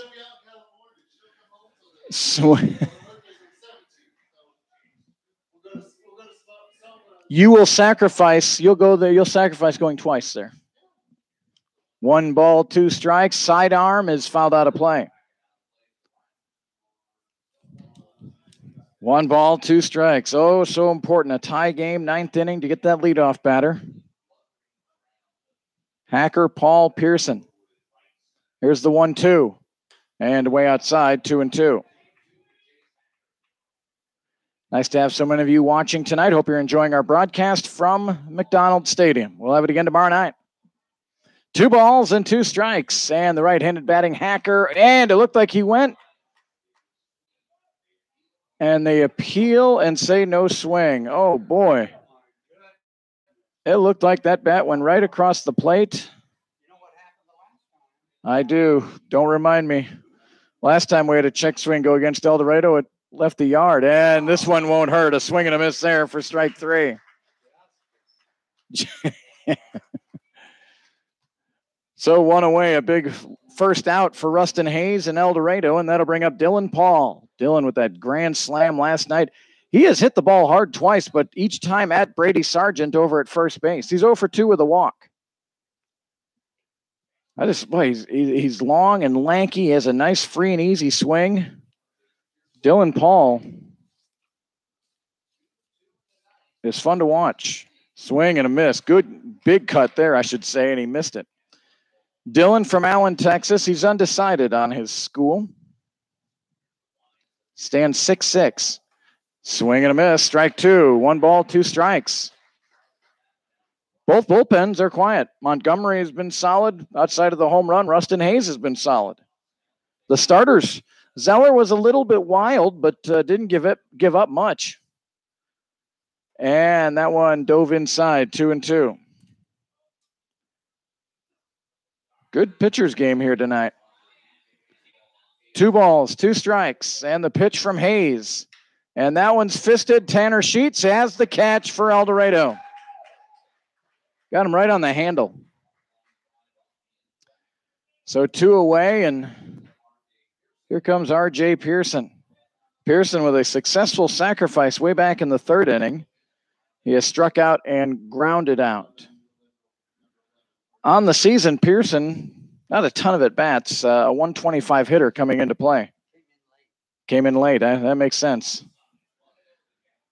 Not including tonight, 16 at-bats, 2 hits, a couple of runs scored, a couple of RBIs.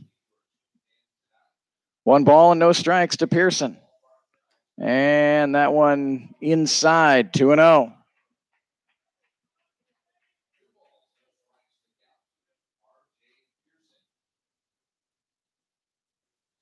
Here comes a 2-0, and that's outside, ball 3. Hayes not happy with where that one ended up. So a 3-0 count here to R.J. Pearson. And the pitch, and guided in there for strike 1. Now the Liberal bus is getting warmed up and moving into foul ball territory. The 3-1 popped up, and that's going to get out of play right behind us. And it's 3-2.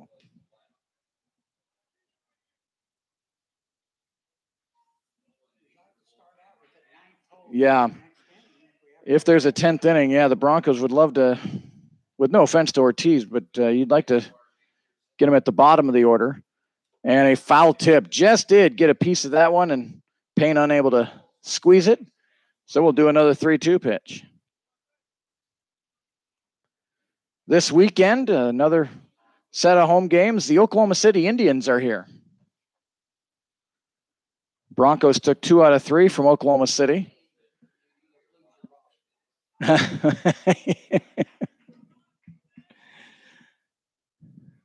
Understand they were a little upset with how the final game went down with Grant Bashura pitching. We enjoyed it. Here's a 3-2. And popped up, and that'll stay on the infield. Rustin Hayes is calling it, and he'll make the catch.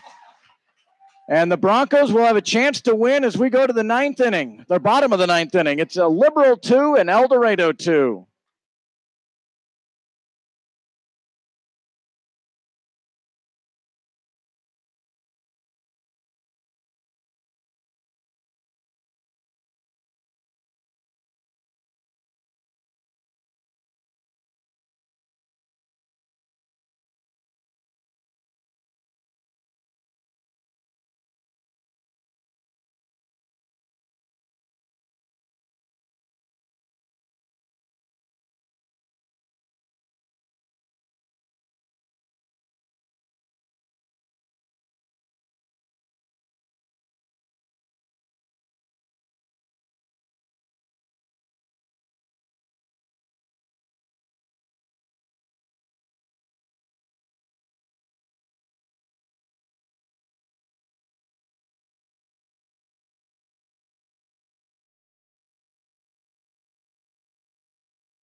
Again, a big thanks to Brad and Roxanne Cool at El Dorado Building Systems Incorporated for sponsoring our broadcast. If you'd like to make a donation, Vicky Bell would love to hear from you.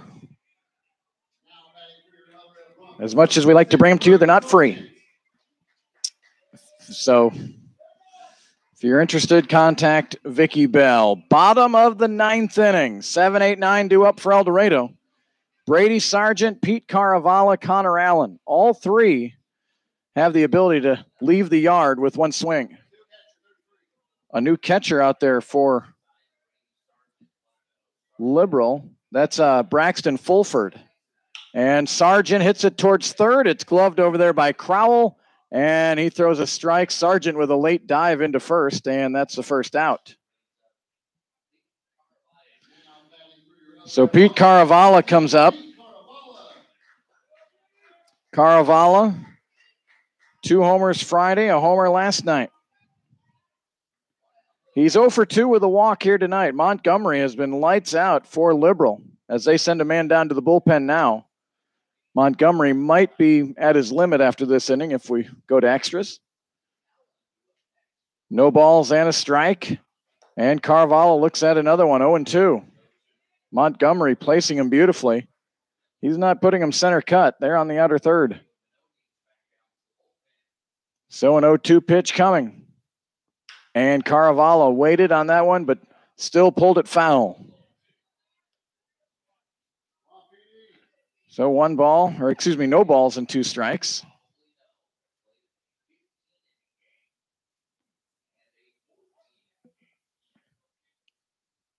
Montgomery's got his sign. He has worked quickly for Liberal. And the 0-2 outside, 1-2.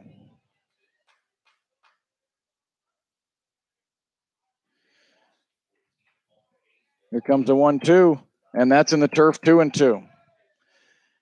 Overall, the Hayes Larks, I think, have won 25 games. I think they're 25-6 is what I've seen. They're going to get, if that's right, they'll get their 26th win tonight. They're winning 10-2 right now in non-league play.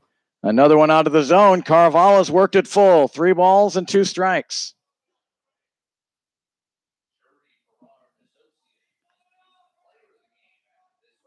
And a big pitch here from Boone Montgomery and a foul tip. Carvalho just did get a piece of that one. And again, I think it got some of the catcher, which is now Fulford back there, Braxton Fulford behind the plate.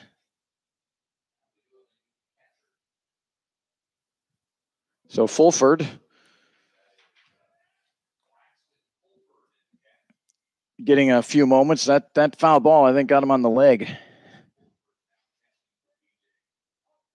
So here we go again with a 3-2 pitch. And just missed. Boy, a good pitch by Montgomery. Good eye by Carvalho.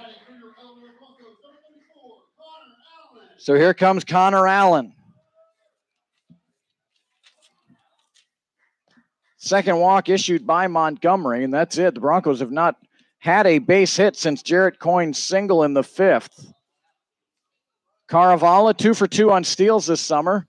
And this one's low, ball 1 to Connor Allen as he stands still. Didn't want to get in the way of Fulford and just let Braxton work around him.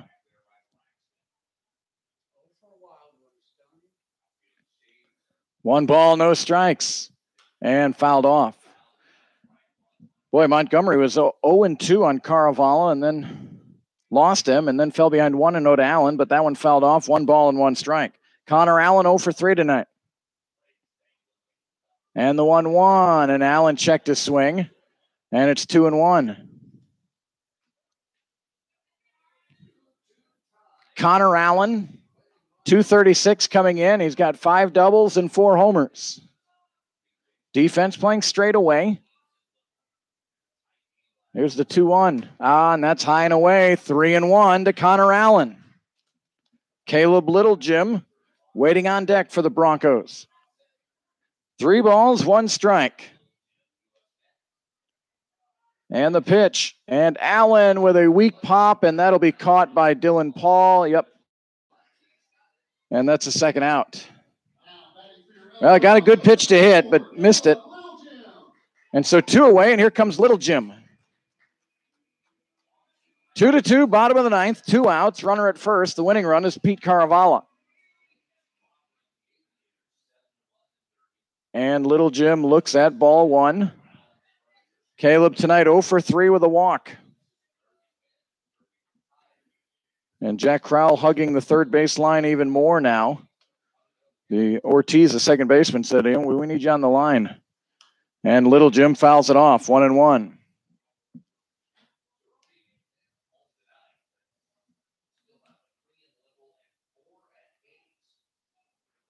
So 1 ball, 1 strike. And And the pitch, and Little Jim didn't offer. 2-1.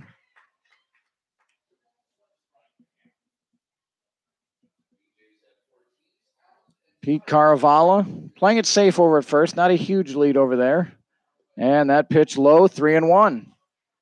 Second straight hitter now that Montgomery's gone 3-1 with. So Little Jim will look for his pitch here. And here it comes from Montgomery, and a swing and a miss. Strike two. So Caravala will be on the go. If Little Jim could find a gap, chance for Caravala to score, although Dylan Paul is going to hold him on still. And the pitch is low. No, rung up.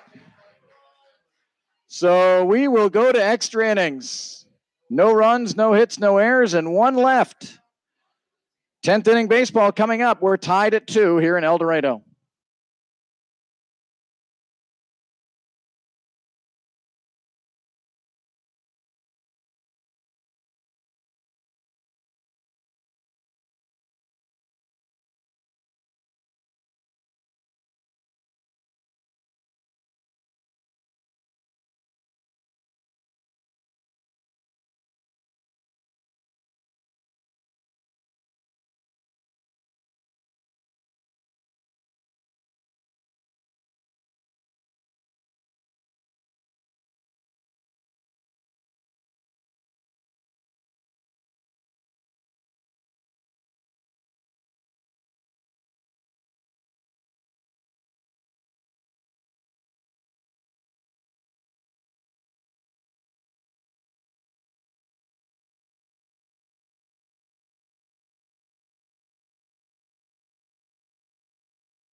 Well, these teams played 9 innings in 2 hours, but nothing's decided, so we will play on, tied at 2.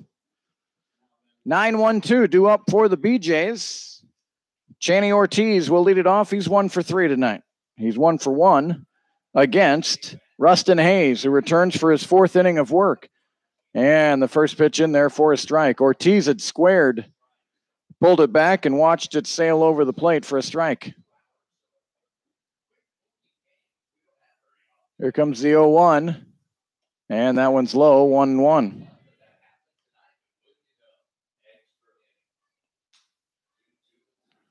So a ball and a strike. And that one in there for strike 2. 1 ball and 2 strikes. The only blemish for Hayes, again, the first batter he faced was Chase Hacker, and he homered to tie the game in the 7th inning. And Ortiz reaches out and fouls that one off. It'll stay 1-2. Starters were good, and Hayes and Montgomery have been good in relief.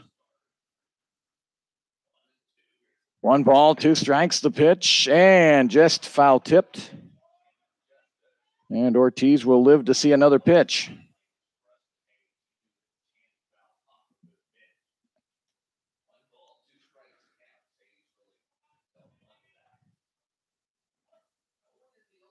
So here comes Rustin Hayes again, the 1-2. Sidearm stayed outside, 2-2.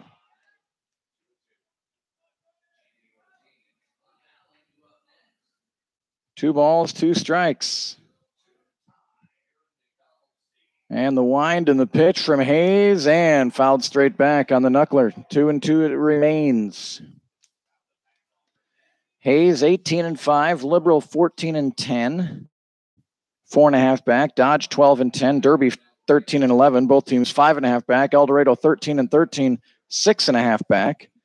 Hayesville 8-17. They're 11 back, and Great Bend is 7-19, 12.5 back. Great Bend's at Dodge City tonight. Hayesville at Derby. In our game here, Liberal at El Dorado. As we've gone full now, 3 balls and 2 strikes to Channy Ortiz.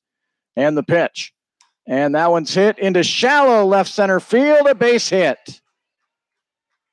Ortiz with a wide turn, and the throw a little errant. Good deke by Sheets. He was pretending like he was going to catch it. So a good at bat. Ortiz is 2 for 2 against Hayes. So Clint Allen steps up with a leadoff single by Ortiz, the number 9 hitter. And a throw over to first. Ortiz had maybe a step lead.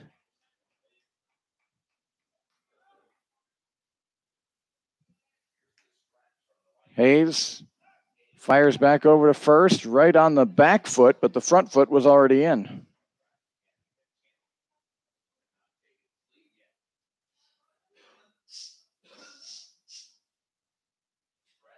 And here comes the first pitch, already squaring is Allen, and he bunts it foul towards first base.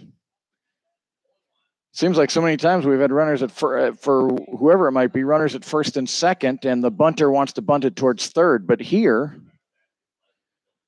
I think Allen wouldn't mind going to first. Sargent holding the runner on. Sorensen's charging in from third.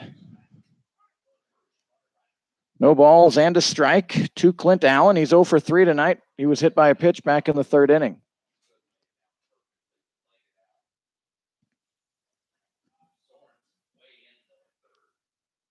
Hayes looking at Little Jim, and now the bunt and a ball. 1 ball, 1 strike. Almost hit Allen.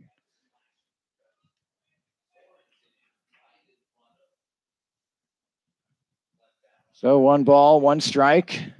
And El Dorado now starting to get their bullpen going.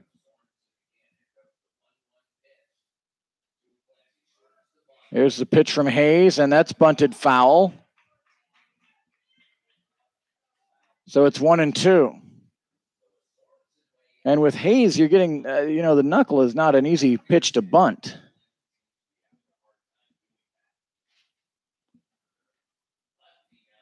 Two runs, 5 hits, no errors for Liberal. 2 runs, 3 hits, 1 error for El Dorado.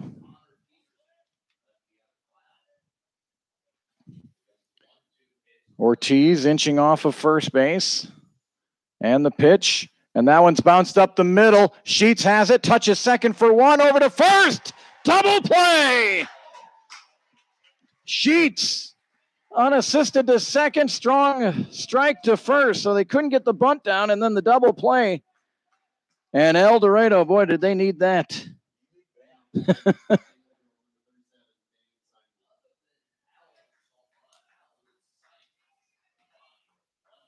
So 2 away now, and that eliminates, obviously, the leadoff single. Here's Dane Simon, and he squares the bunt, and he offered, and it's 0-1.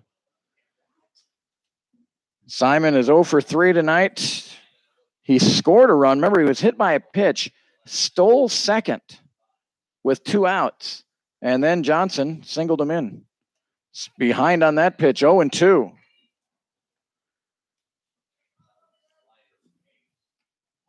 So Rustin Hayes, a strike away from keeping this game tied in the 10th. The wind and the pitch from Hayes is low, ball 1.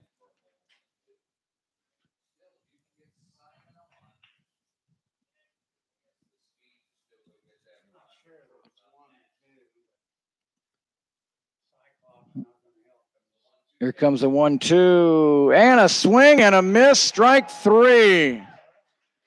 So the Broncos catch their breath. A leadoff single from Ortiz, a double play turned by Sheets, and a strikeout of Simon. And we go to the bottom of the 10th inning. Another chance to win for El Dorado. We're tied at 2.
Okay. Well, we go to the bottom of the 10th inning and a new pitcher, which is great news for El Dorado because Boone Montgomery was dynamite. 4 innings of work. He didn't give up any runs, any hits. He only walked 2 guys, and he struck out 2. He was terrific. He gives way for Josh Zanger from Hollister, California, goes to San Jose State University. Zanger is 8th game, 22 innings of work. He's given up 23 hits, 5 earned runs. He's walked 13, but he struck out 20. He's 1-0 with 1 save and a 2.04 ERA. It doesn't say. Jarrett Coyne to lead it off for El Dorado here in the bottom of the 10th inning. And the first pitch to Coyne misses, ball 1. 5 hits for Liberal, 3 for El Dorado.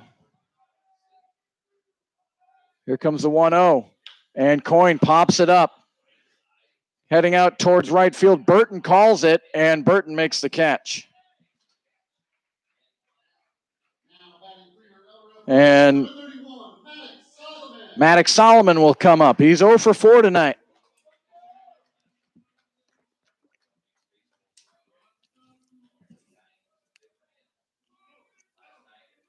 Maddox with a couple of flyouts to right field, a strikeout and a ground out to the pitcher. Right-hander is Zanger. And the pitch. And Solomon had a good rip, but he fouled it off. No balls, 1 strike. Solomon with 7 homers this summer, 6 in league play. Here comes an 0-1 from Zanger, and that's high, ball 1. Zanger has pretty good life on his fastball. Here comes a 1-1. Curveball and fouled out of play, 1-2. Bottom of the 10th inning, we're tied at 2. El Dorado's 2 runs came way back in the 2nd inning. Since then, just 1 hit. That was in the 5th. Here comes a 1-2. Outside, 2-2. Sheets with a 2nd inning single, Sargent with a 2nd inning single, and Coyne with a 5th inning single. That's it. There has been a number of walks. 2 balls and 2 strikes to Maddox Solomon, the pitch, and he goes after that curve and missed it, a strikeout. Good location by Zanger. So here's John Sorensen. He's 0 for 4 tonight.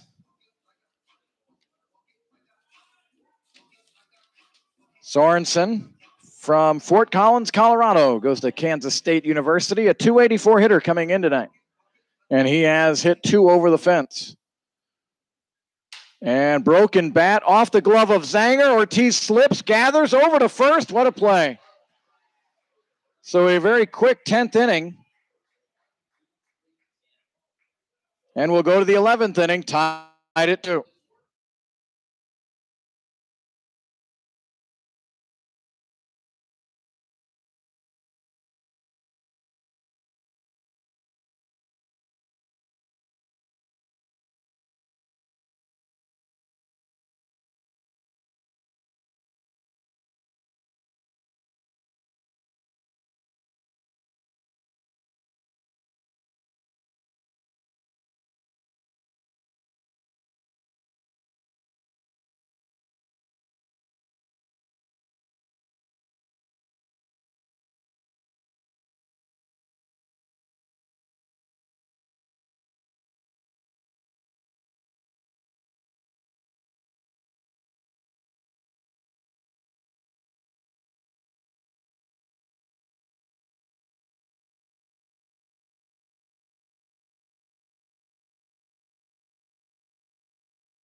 Rustin Hayes back out there. His pitch count, what was it, 64 you said, Gary, coming into this inning?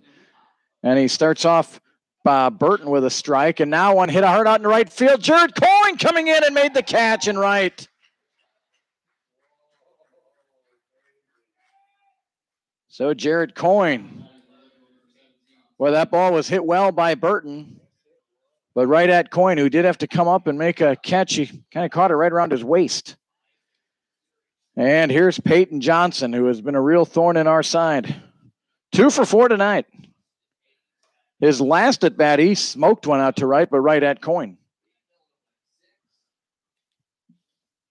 So the 5th inning of work here for Rustin Hayes, and a 1-0 count to Johnson, and just missed 2-0. 2 balls and no strikes. The scoreboard only holds 10 innings, so Jimmy had to clear it, and it looks like we are. We're just starting at 0-0 here, aren't we?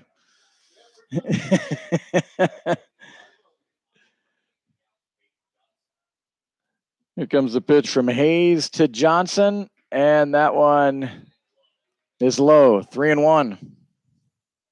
2-5-0 for Liberal, 2-3-1 for El Dorado. And that one dropped in there for a strike. Looked like a split of some sort, 3-2.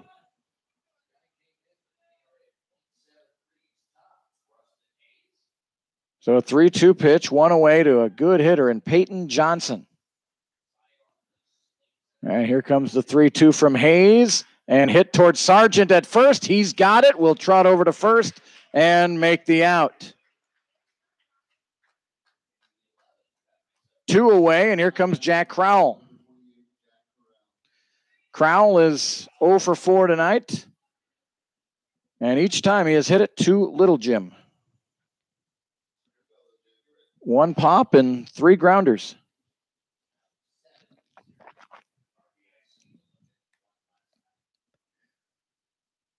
And the first pitch to Crowell, that's in there for strike 1.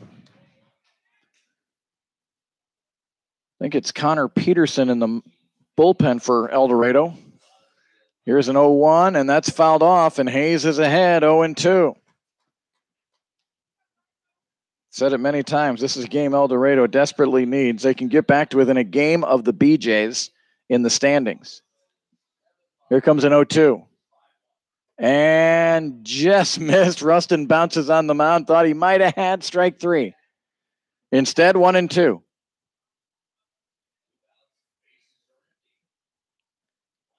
Here comes the 1-2, and fouled out of play. So a ball and 2 strikes. Well, another inning, and I'm going to have to lean over and look at Gary's scorecard. 1 ball, 2 strikes. The pitch, sidearm, hit him. When I saw him go sidearm, many of his sidearm pitches have stayed in the right-hander's batter's box. And righty up there. That just didn't look like a great idea. So 2 away, a runner at first, and that'll bring up Braxton Fulford for his first at bat. Thank you.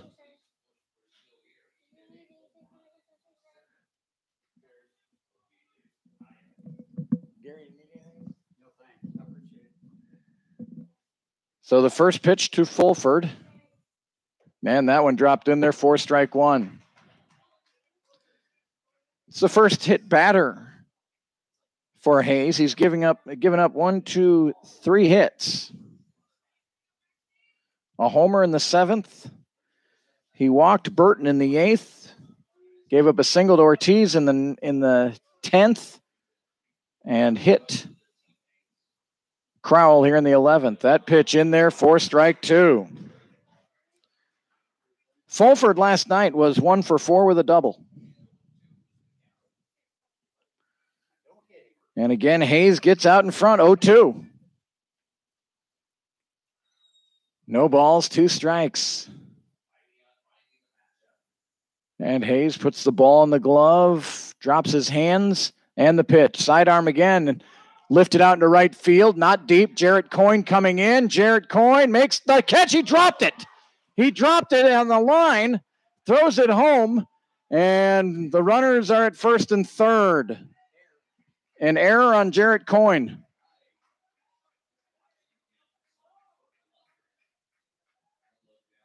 Coyne had it in his glove, and it just popped out. He had run to the spot. He was still running, but he had really kind of pulled off. He had gotten there in time. And now, oh boy, here comes Dylan Paul. And Ethan Payne goes out and tells Rustin Hayes, just bear down, see if we can get this guy and go to the bottom of the 11th, still tied. It'll be interesting here, although Fulford a catcher, would he take off and try to steal or try to get in a rundown?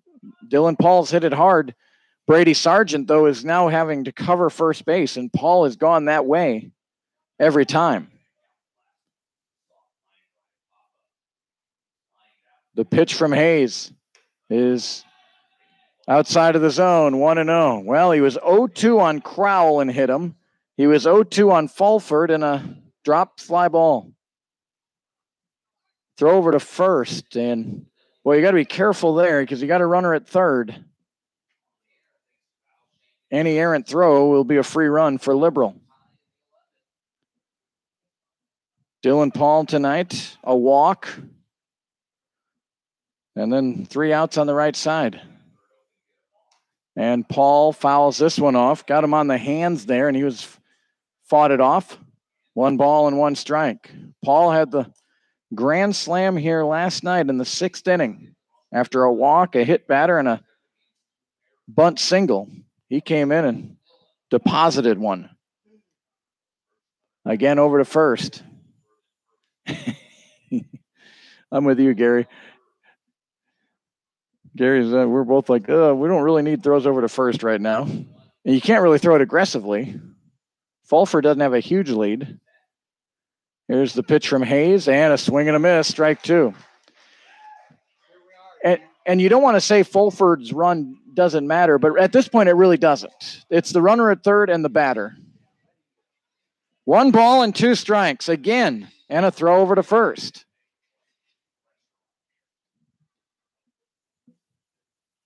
Dylan Paul was out in front of that last pitch. 1 ball, 2 strikes. Runners at first and third for Liberal here in the 11th and a 2-2 tie. And the pitch from Hayes on the corner, strike 3. Paul didn't think so. It caught the corner.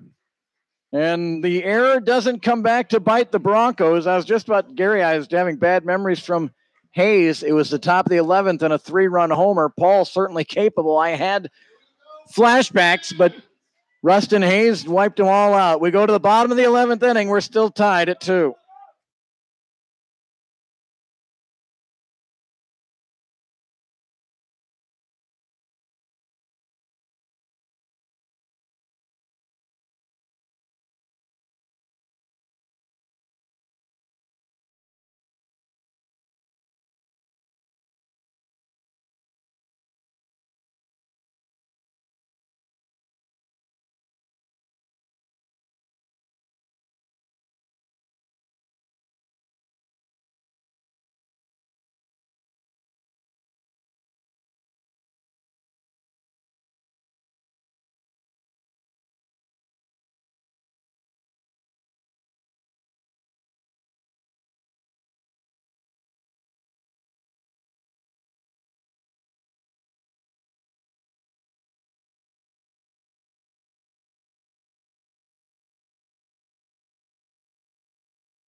Well,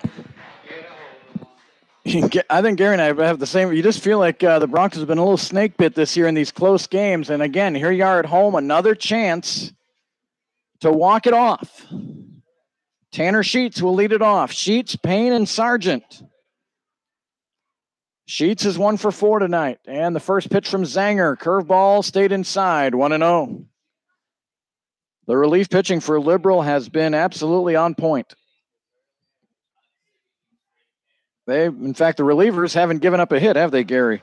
Montgomery didn't give up a hit in 4, and Zangers didn't give up a hit in his 1 inning so far. All that Montgomery did was walk 2. 2 balls and no strikes to Sheets. And he had a good cut. Good pitch to hit, but he missed it, 2-1, and he looks up to the heavens.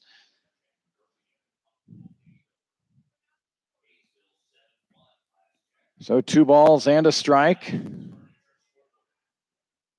Big pitch here from Zanger. And that's high, ball 3.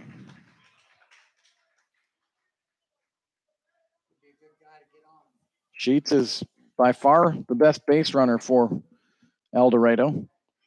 And the 3-1, Sheets had a good cut. Fouled it off, 3-2.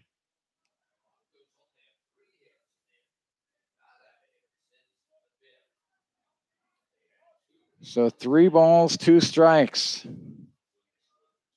And the pitch from Zanger. It's low and away. Ball 4, a leadoff walk for Tanner Sheets. So here comes Ethan Payne. 0 for 2 tonight. He's walked twice and scored a run.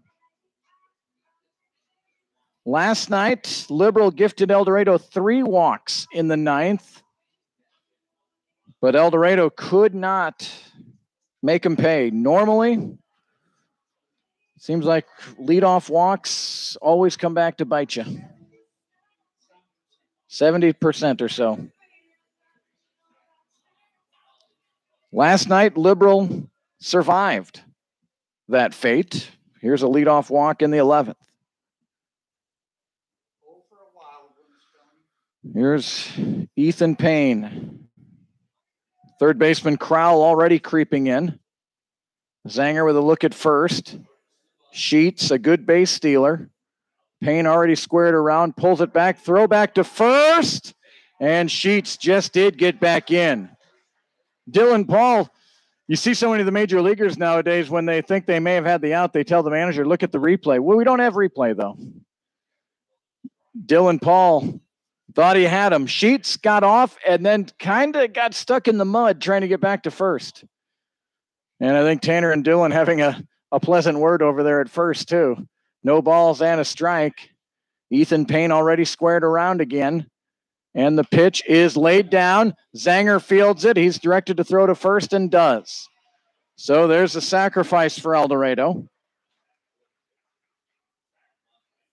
If that's bunted a wee bit harder, Zanger might have had a shot to second. So the Broncos have been here before. 10th inning against Hayes. Had the winning run at second with less than 2 out. Couldn't deliver it. And they walked Sargent intentionally. That'll set up a double play possibility. So Pete Caravala comes up. So Liberal would rather have righty on lefty and a chance for a double play than righty on righty and no double play chance. Pete Caravala. Can he be a hero tonight? A 267 hitter. 0 for 2 tonight with 2 walks, and he looks at strike 1. Caravala struck out in the 2nd, grounded out to the pitcher in the 4th, and then walked in the 6th, walked in the 9th. No balls and a strike. Zanger has his sign.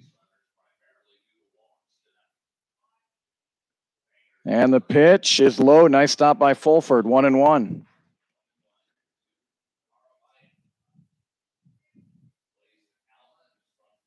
So a ball and a strike. One of the Alma Scots up there for the Broncos. Sheets being kept close, and now the pitch. And Caravala swung over the top of that one. It's 1-2. Connor Allen waits on deck for El Dorado.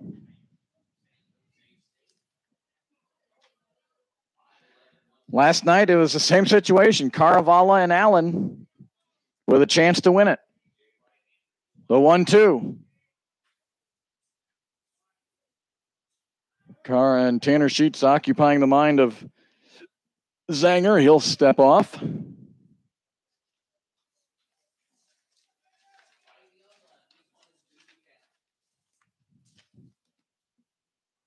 Josh Zanger, San Jose State University. Here comes the 1-2, and that's outside, 2-2. Tanner Sheets, one of those really heady players. He will get a good read, and he's aggressive. Anything outside of the infield, I would bet Tanner's going to try to score. Here comes a 2-2. And a check swing, and he didn't go, and it's 3-2. The pitch in itself was close to being a strike. I think the umpire got a little sidetracked by the check swing from Pete Caravala. Must have been a little high. 3 balls and 2 strikes to Caravala. And the pitch. And Pete fouls it off. Had a good cut.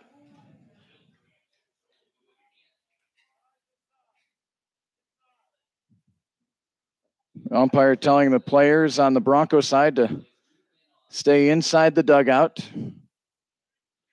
The Broncos know there's a big game. They're on the edge of their seats there in the dugout.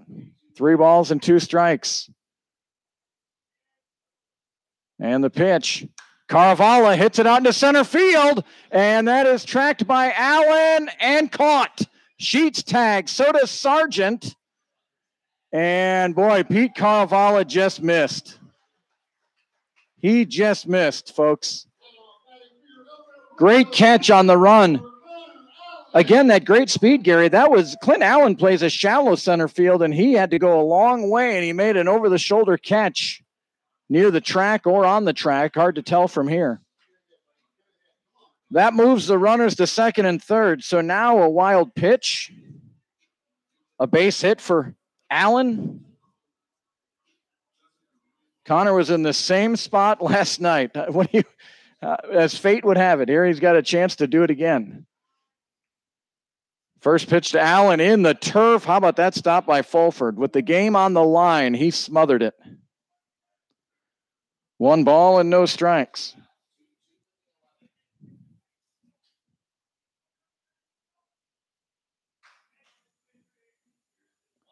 There is a base open. Here's the 1-0. And that's in the turf. And again, Fulford with a marvelous stop. Braxton Fulford getting his money's worth here tonight. So 2-0 to Connor Allen. And you know, this may be one of those intentional passes. They've got first base open. Maybe trying to get Allen to fish at a couple. He hasn't. 2-0. The pitch. And Allen hits a high fly ball to center field. Clint Allen is underneath it, and we go to the 12th inning. Broncos strand 2 at second and third.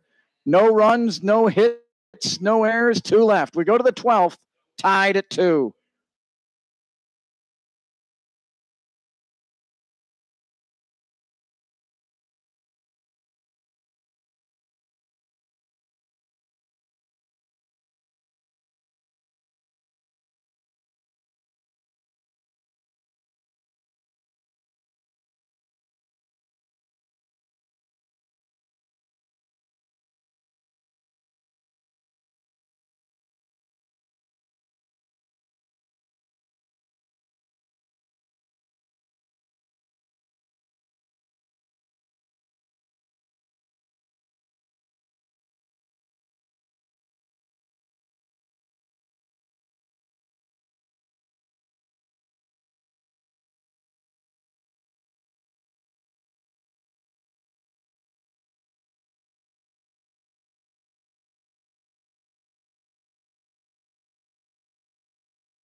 Well, we go to the 12th. Rustin Hayes' his night is over. Boy, Reed Miller and Hayes have given El Dorado 11 strong innings tonight. Hayes went 5, gave up 1 run, 3 hits, struck out 3, walked 1. And Tapia squares the bunt on the first pitch and nothing doing. So here's Connor Peterson pitching for El Dorado. Connor from Wichita goes to Cloud County Community College. Peterson with a 1-0 pitch here to Tapia, who's hitting for Pearson, and that's a strike, 1-1. Peterson, 13 innings of work, a 5.54 ERA, 14 hits given up, 8 earned, 16 walks, 8 strikeouts. 1 ball, 1 strike. And that off the glove of Payne, and a ball, 2-1. Well, Liberal living dangerously. Last night, 3 walks in the 9th. They live to tell about it. And here tonight, 2 walks in the 11th, and no damage done. That one's high, 3-1.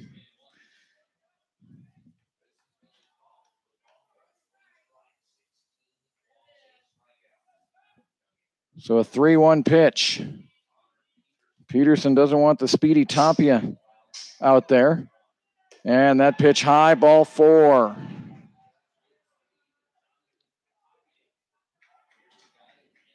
So here comes Ortiz. Boy, that's the number 8 batter in the order, too, and a pinch hitter. So here's Channy Ortiz. Ortiz has singled his last 2 times up, but almost guaranteed he's going to be squaring around and trying to set the table for the top of the order. And Ortiz looks at ball 1. Boy, that didn't miss by much.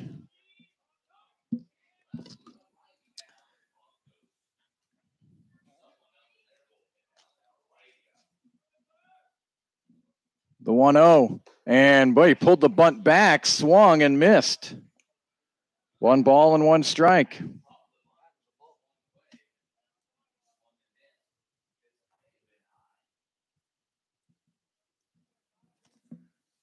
So a ball and a strike. Will Ortiz square? He does. And that's way high, 2-1.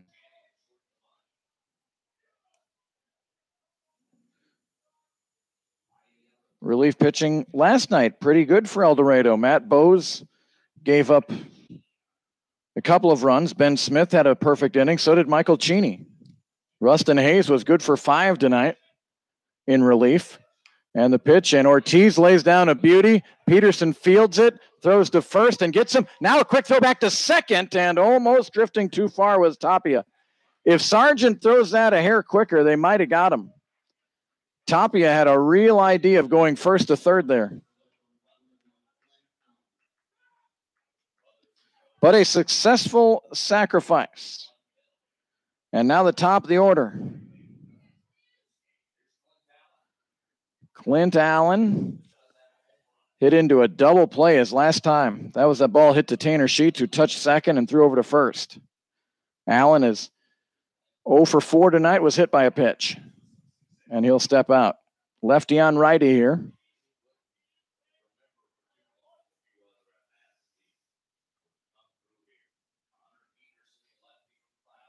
Allen, a .355 hitter. He's a good batter up there. Tapia bouncing around at second base. The pitch from Peterson way outside, 1-0. 2-2. The Broncos scored 2 back in the second. Liberal with 1 in the 6th. They tied it with a leadoff home run in the 7th. The Broncos haven't had a hit since the 5th inning. We're in the 12th. There's the pitch, and Allen able to hold up. And again, first base is open. We saw Liberal intentionally walk Sargent to try to get a double play opportunity. That didn't pan out, but Liberal still got out of the inning. 1 away for the BeeJays here in the top of the 12th inning. And the pitch is outside, ball 3. Boy, at this point, you might be just willing to give him that fourth ball and go to work on Simon, see if you can induce a double play. Simon runs well. Of course, so many of these BeeJays do run well. Ortiz, Pearson, Simon, Burton, Allen. I mean, they have good speed. So 3 balls and no strikes here to Clint Allen.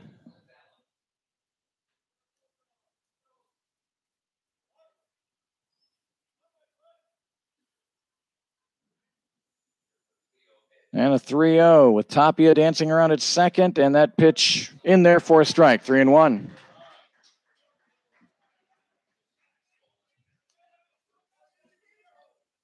Looks like Michael Cheney warming up for El Dorado.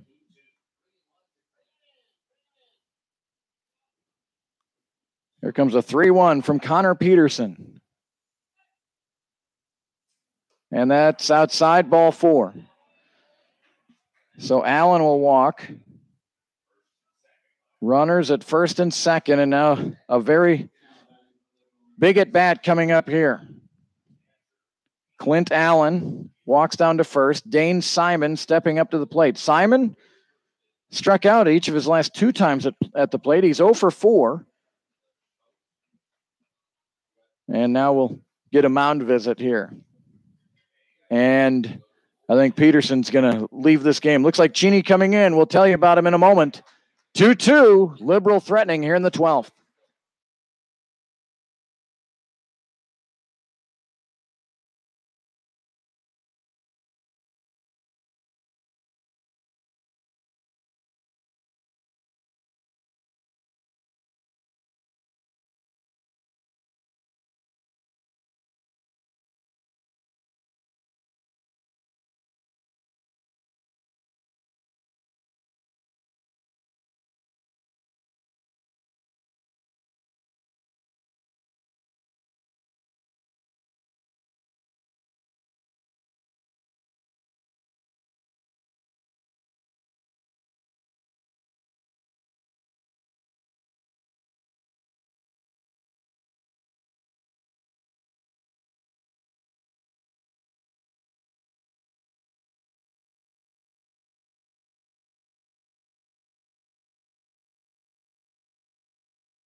Michael Cheney coming in for the second straight night, and he will face Dane Simon for the second straight night. Last night, Simon flied out to left field in the 9th inning against him.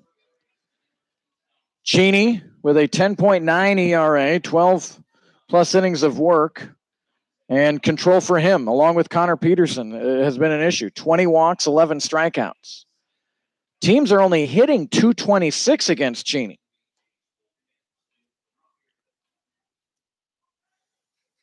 So runners at first and second, both on via the walk. Connor Peterson threw 10 balls and 4 strikes. And he departs. 1 away. Simon, a tough one to double up, you would think. He's got great speed, but if he hits it hard right at someone, Little Jim or Sheets, they could turn it. 2-5-0 for Liberal, 2-3-2 for El Dorado here in the 12th. And the pitch, and Simon looks at strike 1. Good heat on that one from Michael Cheney.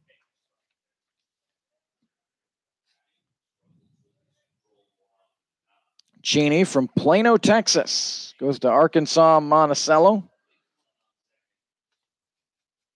Simon, a .354 hitter. And the pitch. And hit towards third. Got past Sorensen.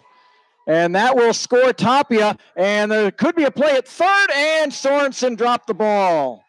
They would have had Allen out at third. That's one of those plays. Sorensen couldn't get the ground ball and then dozed a little bit. And then the throw came to him. He was not near third base.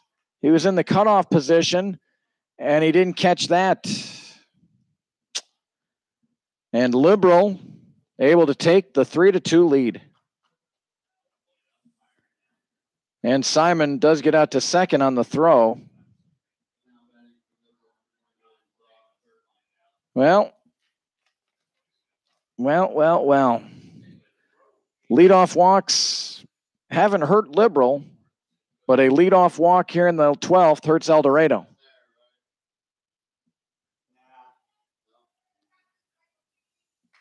So here's Brock Burton.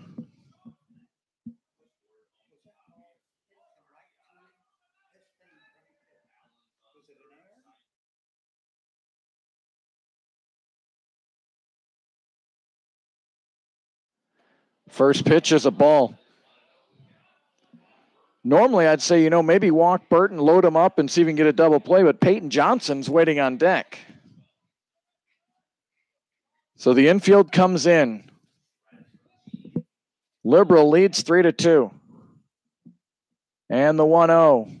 Low ball 2. Of course, again, this isn't a must hitter here. If you walk him, there is a base open.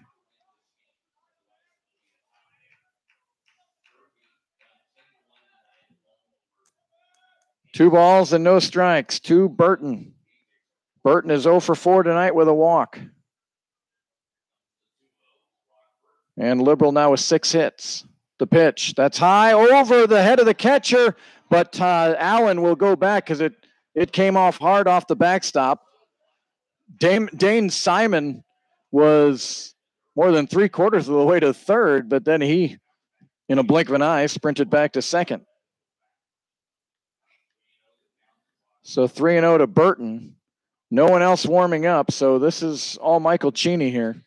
That first run does go to Connor Peterson, and the runner at third is Connor Peterson's.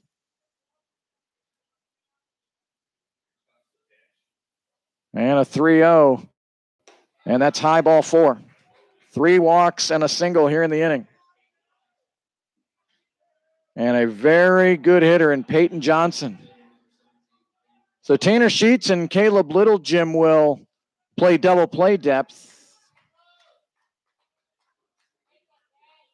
Although, I guess personally, I'd rather see Littlegym about halfway, because if Johnson goes the other way, it's going to be hard to turn 2. Sargent is in front of the base runner at first. So here's Peyton Johnson.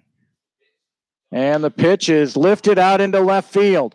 Racing over this side is Caravala.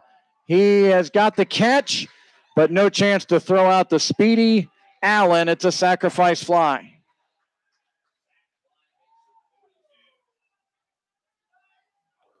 Caravala had to run so far, he really couldn't get his body in a great catch and throw position.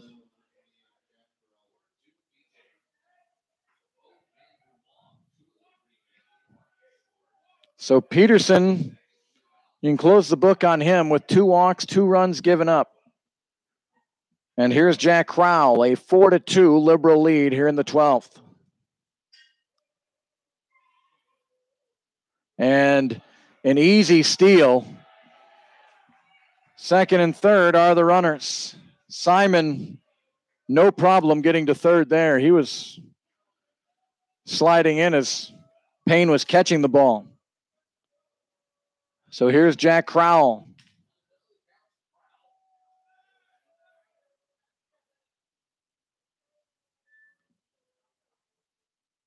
And the pitch from Cheney. And that's blasted out into left center field. Caravala giving chase, and Pete is under it. He makes the catch. Boy, he put good wood on it. Caught by Caravala, but, well, Gary, it seems like for the Broncos, they get walks and can't play them. Liberals 2 walks, both came in to score. We go to the bottom of the 12th. 4-2 Liberal.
Top of the order for El Dorado. They need 2 to keep playing, 3 to win.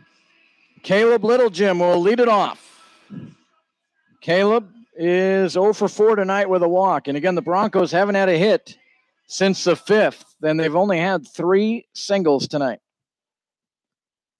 First pitch from Zanger, misses, ball 1. Trying to figure out all the walks here. 9 walks. 9 walks issued tonight by Liberal. And only one of those walks, Gary, has come around to score for El Dorado. Haven't made him pay. 2 balls and no strikes to Littlejim. And the pitch. And that's a fastball right down the middle for strike 1.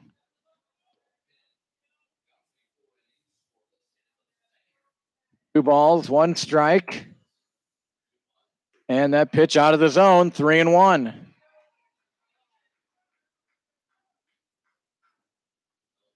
Well, the Broncos would like to get that leadoff guy on here. Get a good start to the 12th. The pitch hit to the shortstop, and gloving it is Tapia. Well, is that, let's see, number 27 is out there at Channy Ortiz is at shortstop. And he made the play. Ortiz moves from second to short, and Tapia is over at second base now.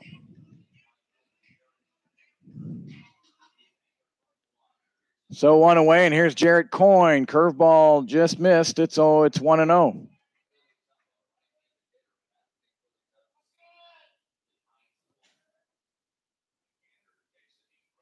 And the 1-0, and Coyne bounces it to third. Crowell gets it on the big hop over to first, and quickly 2 away.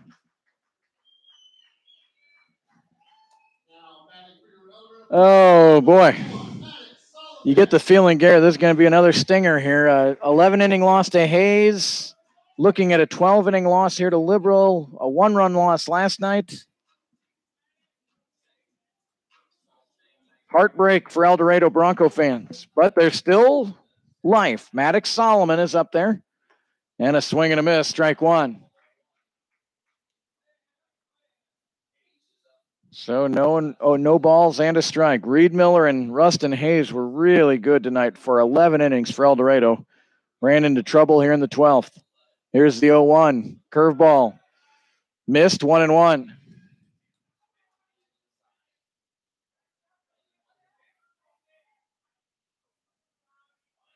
So a ball and a strike. Zanger working quickly. The pitch, and that's in there for strike 2. Same 2 teams here tomorrow night, 7 o'clock. First pitch. Liberal and El Dorado.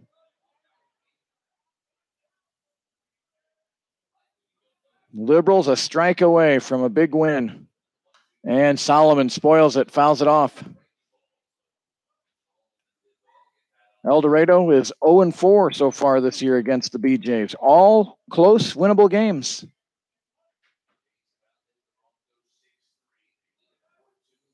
And here comes the 1-2 and a swing and a miss. Strike 3. So extra inning loss for El Dorado here tonight, and it has been tough. 4 runs, 6 hits, no errors for Liberal. 2 runs, 3 hits, 2 errors for the Broncos. The winning pitcher is Josh Zanger. Connor Peterson is the losing pitcher. Time of tonight's game, 2 hours and 56 minutes. We played 12 innings in less than 3 hours. But it's a win for Liberal. Well, the Broncos will try to salvage one game tomorrow night. It'll start at 7 o'clock. We'll have it for you. Appreciate all the comments and the emails tonight. We'll talk to you again tomorrow at 7 o'clock. Have a great rest of your Tuesday. Kurt Caden bidding you good night from El Dorado.